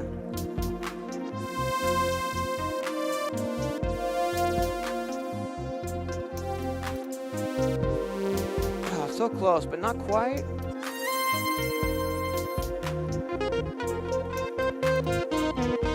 Be higher.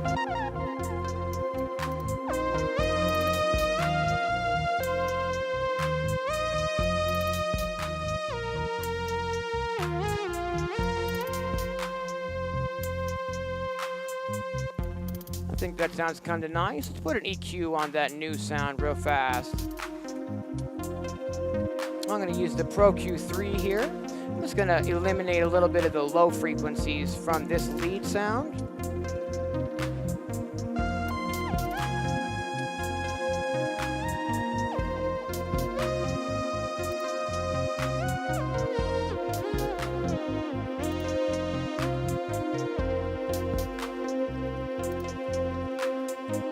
This is where having a MIDI controller that had a mod wheel would come in really, really handy.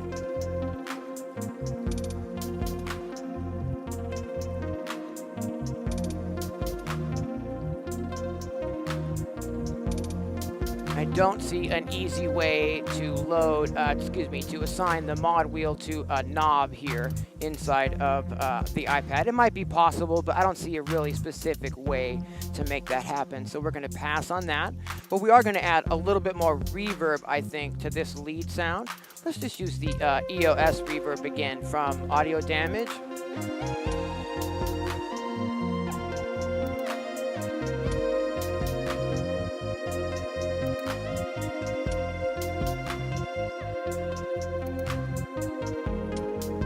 Cool. Let's adjust this range. Bring these shakers back in. Bring this ride cymbal back in.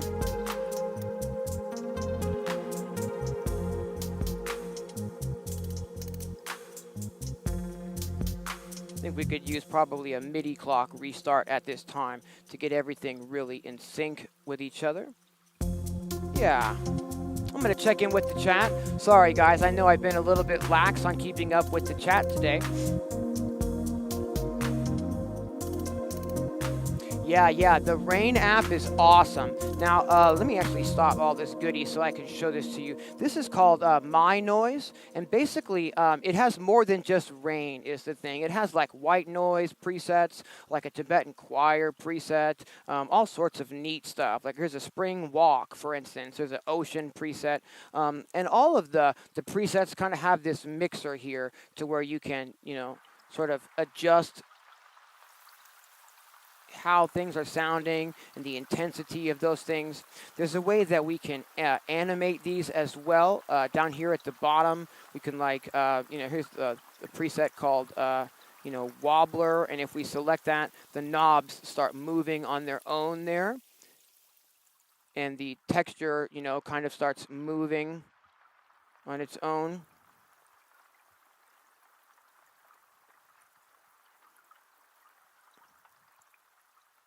And there we have that. So we can get a little bit of, auto magic movement happening with the rain as well, just by setting up the animation there.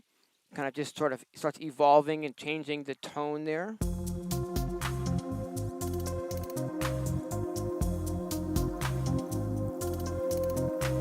What's happening, Jim? Thanks for tuning in.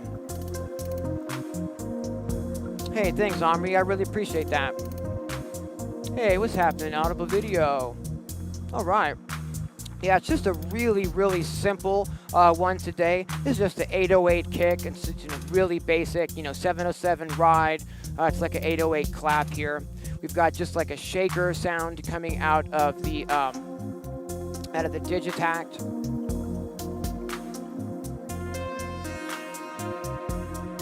And a sound that I can play that's coming out of the iPad and Synthmaster too.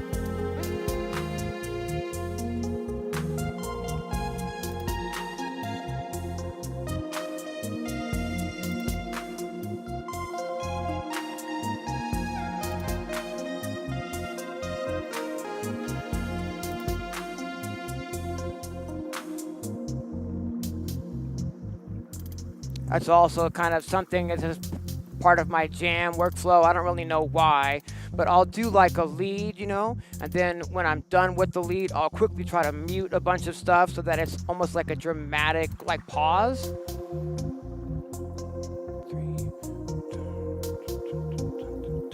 And we can bring these back.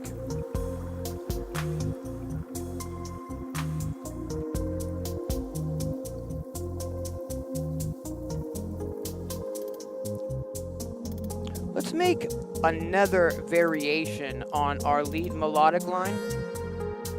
Maybe something a little bit more busy and animated. If I just go back into our very first pattern here for the arpeggio, let's go ahead and just save at this time. What we can do is we can grab the first available empty pattern, which is pattern 5 inside of this sequencer out of 8 total patterns. I'm going to just stop the rain at this time as well.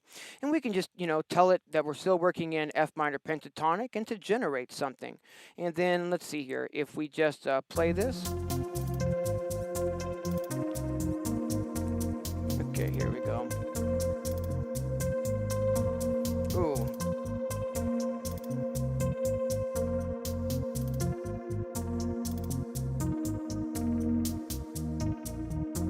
Okay. So here we have like a really mellow,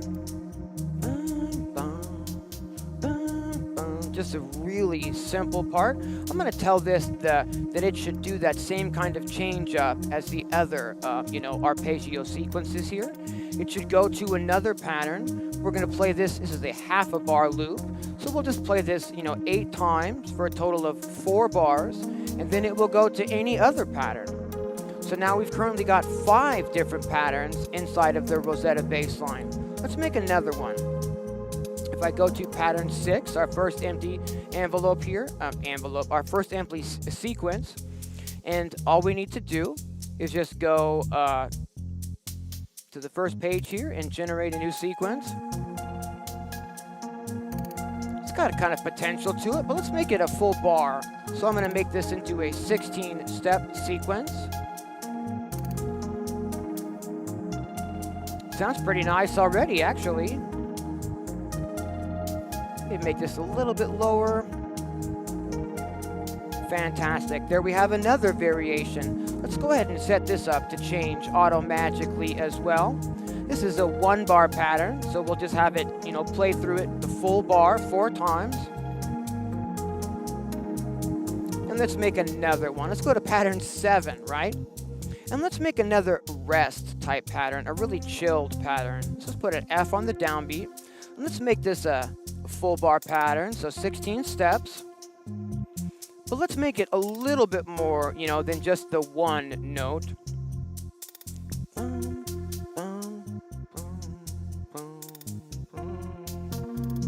Nope, I want the next one. Yeah, that one. And then, so it's 1, 2, 3, 1, 2, 3.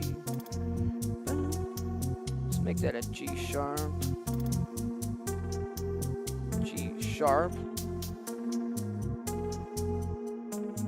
Yeah, so here we have yet another pattern that the arpeggio can play through. We're going to set this up to change auto-magically as well. Go to Other after it plays through 4 times. It's a full 1-bar pattern. And let's just fill up the last 1-bar pattern in this sequencer before we go ahead and move on. It'll allow us to put in 8 patterns. So let's go ahead and randomize an 8-step pattern here and see what happens.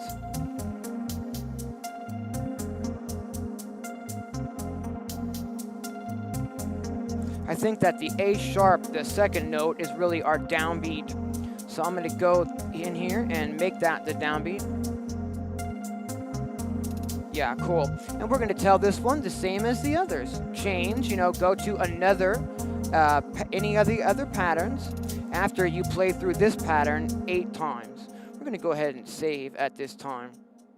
So now we've got, 2 different variations of our bass line, or 3, I'm not sure. We've got 8 different variations now of the melodic part. So our melodics is really going to start taking on, this arpeggio, really going to start taking on a life of its own, as it has 8 different patterns that it's going to randomly choose to play between. Let's get our rain back on here.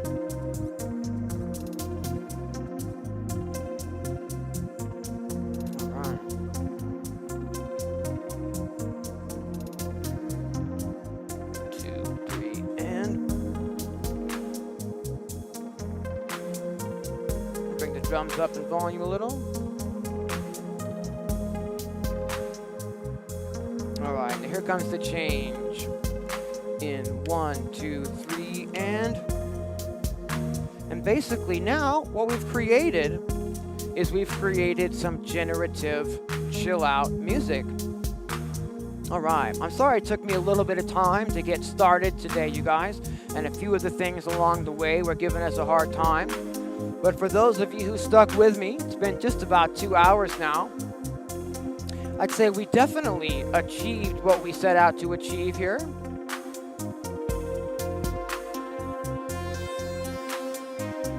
We've got a piece of music that just sort of evolves on its own without me having to really do a lot of stuff.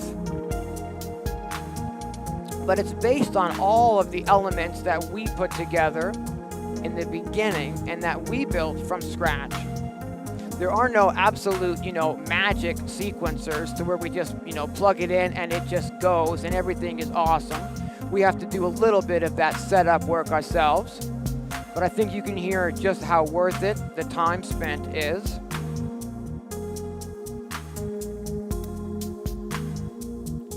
Tuck that lead back, right? Tuck these hats back. Drop these shakers. 2, 3, and.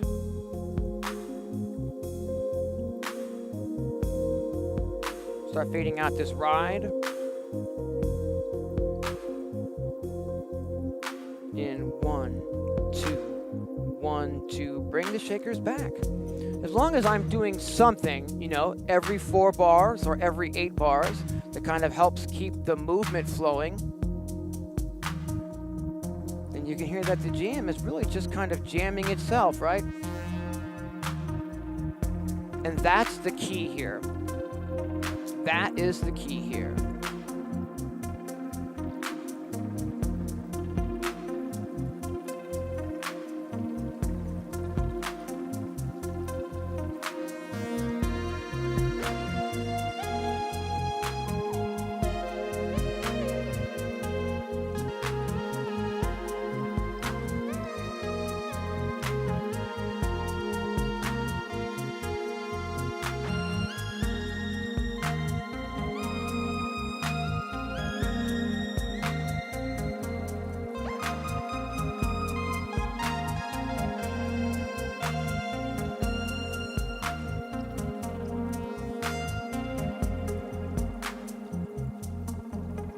All right, I think we're gonna go ahead and, get ready to start winding it up here, as we've pretty much achieved what I set out to achieve today.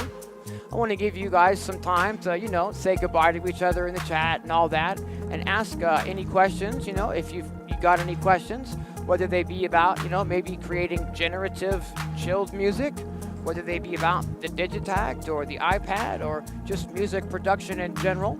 I definitely want to be available for questions and answers, during these live streams. So if you've got any burning questions or anything, now would be a great time.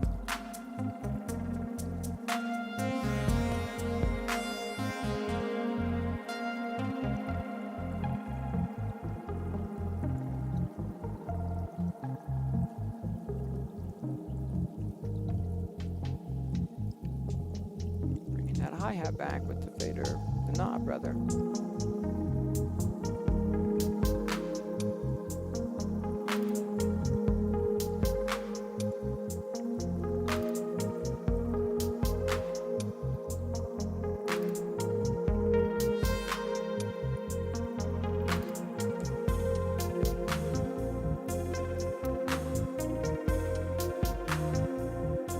Thanks, Grant. I appreciate that. Thanks, Ned.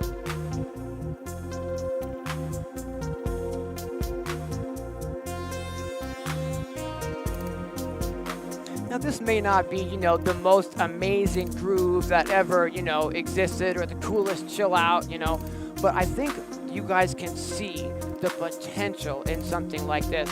I mean, we had some issues, and even with the issues, we still spent less than 2 hours putting something together like this, using different pieces of hardware.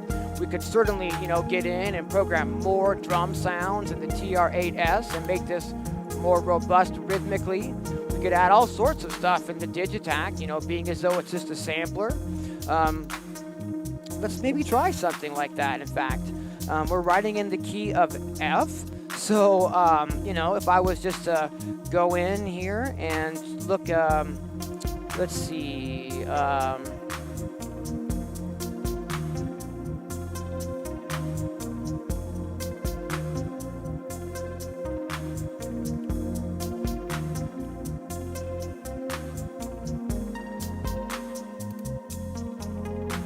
trying to find my folder of recorded sounds. There's got to be like some F minor chords in here.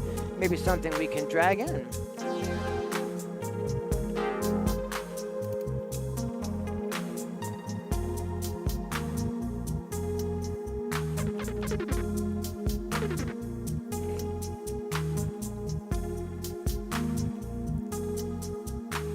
Lot of samples that I've sampled into the Digitakt to scroll through here.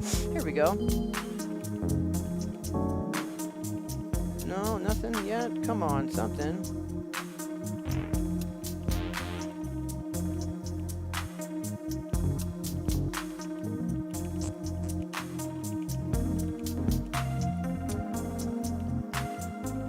I think I found a couple samples that we can bring into the project and maybe do something with. Let's find out.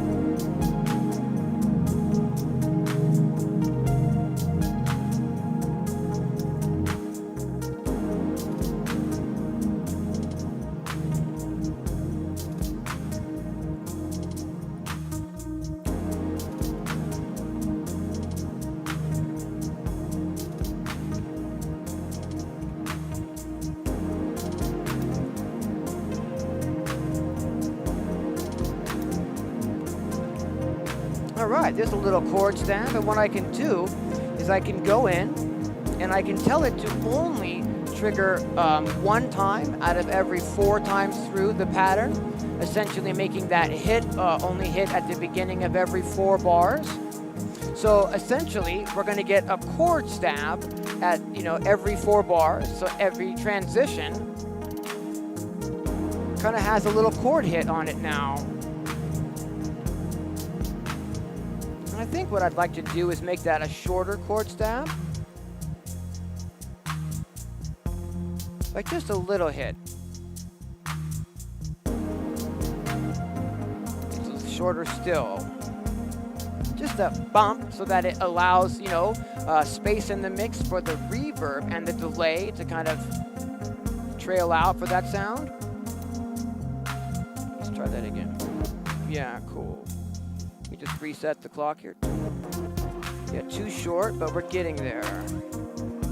Very close.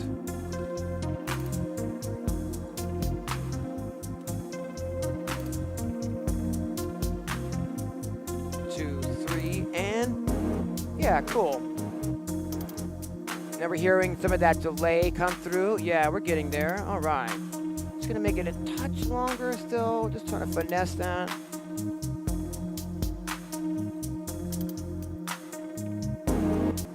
Yeah, that's better. We can kind of hear that. You guys know I love those dubby stabs. Now we can kind of hear that floating over the mix.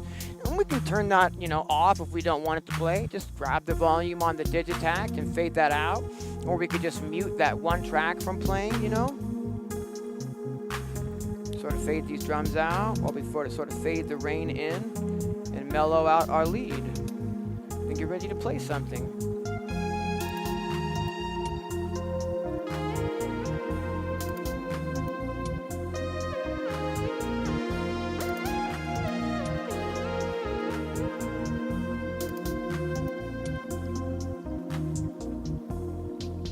Check the chat, see if there's any questions. Hey, thanks, Sky Tortoise Fairy, man. I appreciate that. Yeah, the app is My Noise. You got it, Andy.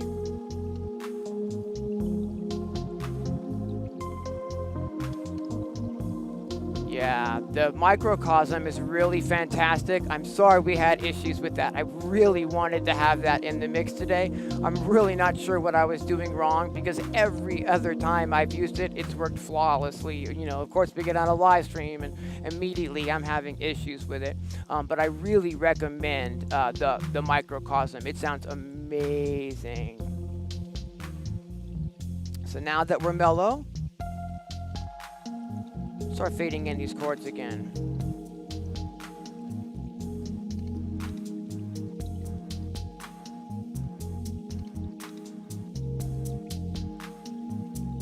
And bring the drums up.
Looks like we've gone into that lower octave range again with the Typhon, which is super strange, but it is what it is. Anyway, I really had a great time with this one today, and I really appreciate everybody hanging out with me in the chat. Thanks, you guys. All right.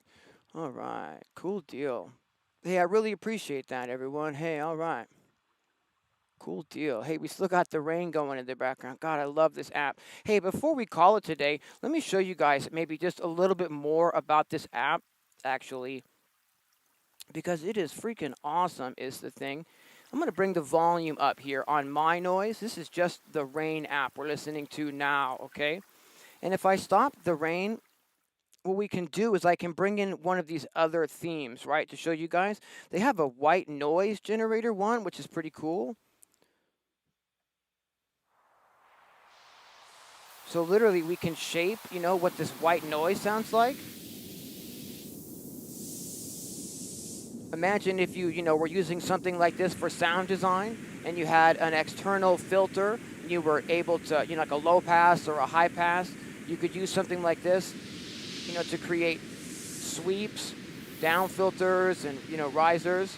Also, if we just go into the animate, you know, and say maybe choose the moderate, not moderate, but moderate, we could have it start doing some really subtle movement on its own.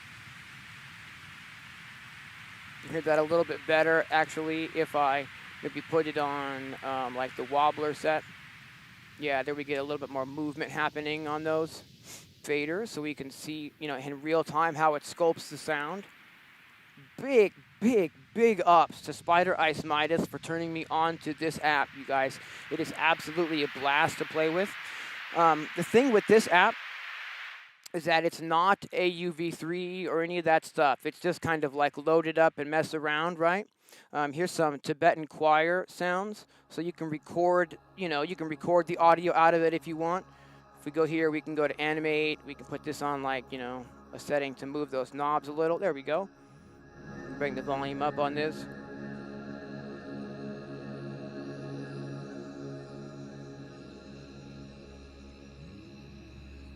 Can you guys hear that?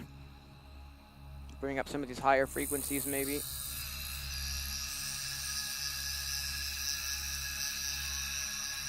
So it's kind of a neat app for creating, you know, background, just textures in general, right?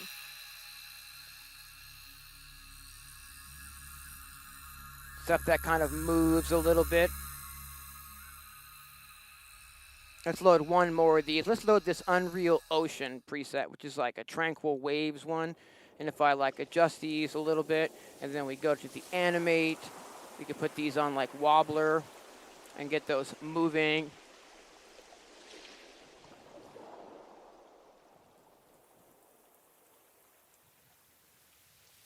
Yes, the main melody is generative, Dimitri. We're using some sequencers in the iPad today. We're using the Rosetta baseline sequencer specifically to create the melodics for both the lead sound, which was coming out of the Dreadbox Typhon, and also the bass sound, which was coming out of a synthesizer inside of the iPad, Synthmaster 2. So we're using the Rosetta baseline sequencer, and we can program like 8-step patterns or 16-step patterns if we want to. And then we can tell the sequencer that every time, you know, it plays these patterns a certain number of times, that it chooses a different pattern that we've programmed in here. I set up 8 different patterns for the melodic lead, and I think we just have a couple of patterns that the bassline can scroll through. But in this, you know, setup now, it's going to randomly at the beginning of every 4 bars, according to our tempo, it's going to pick a new, you know, bass line to play, and it's going to pick a new melodic sequence to play. We did create those in real time before, you know, we started playing the jam. But yeah. So this is the My Noises app, really handy, and I was using that to get the rain sounds in the mix today. And unfortunately, every now and again, the Typhon sequencer just kind of drops an octave, and it did that again. I'm not sure what I did in the beginning to get that fixed, but if I mess with it now, I'm likely to, explode everything or whatever.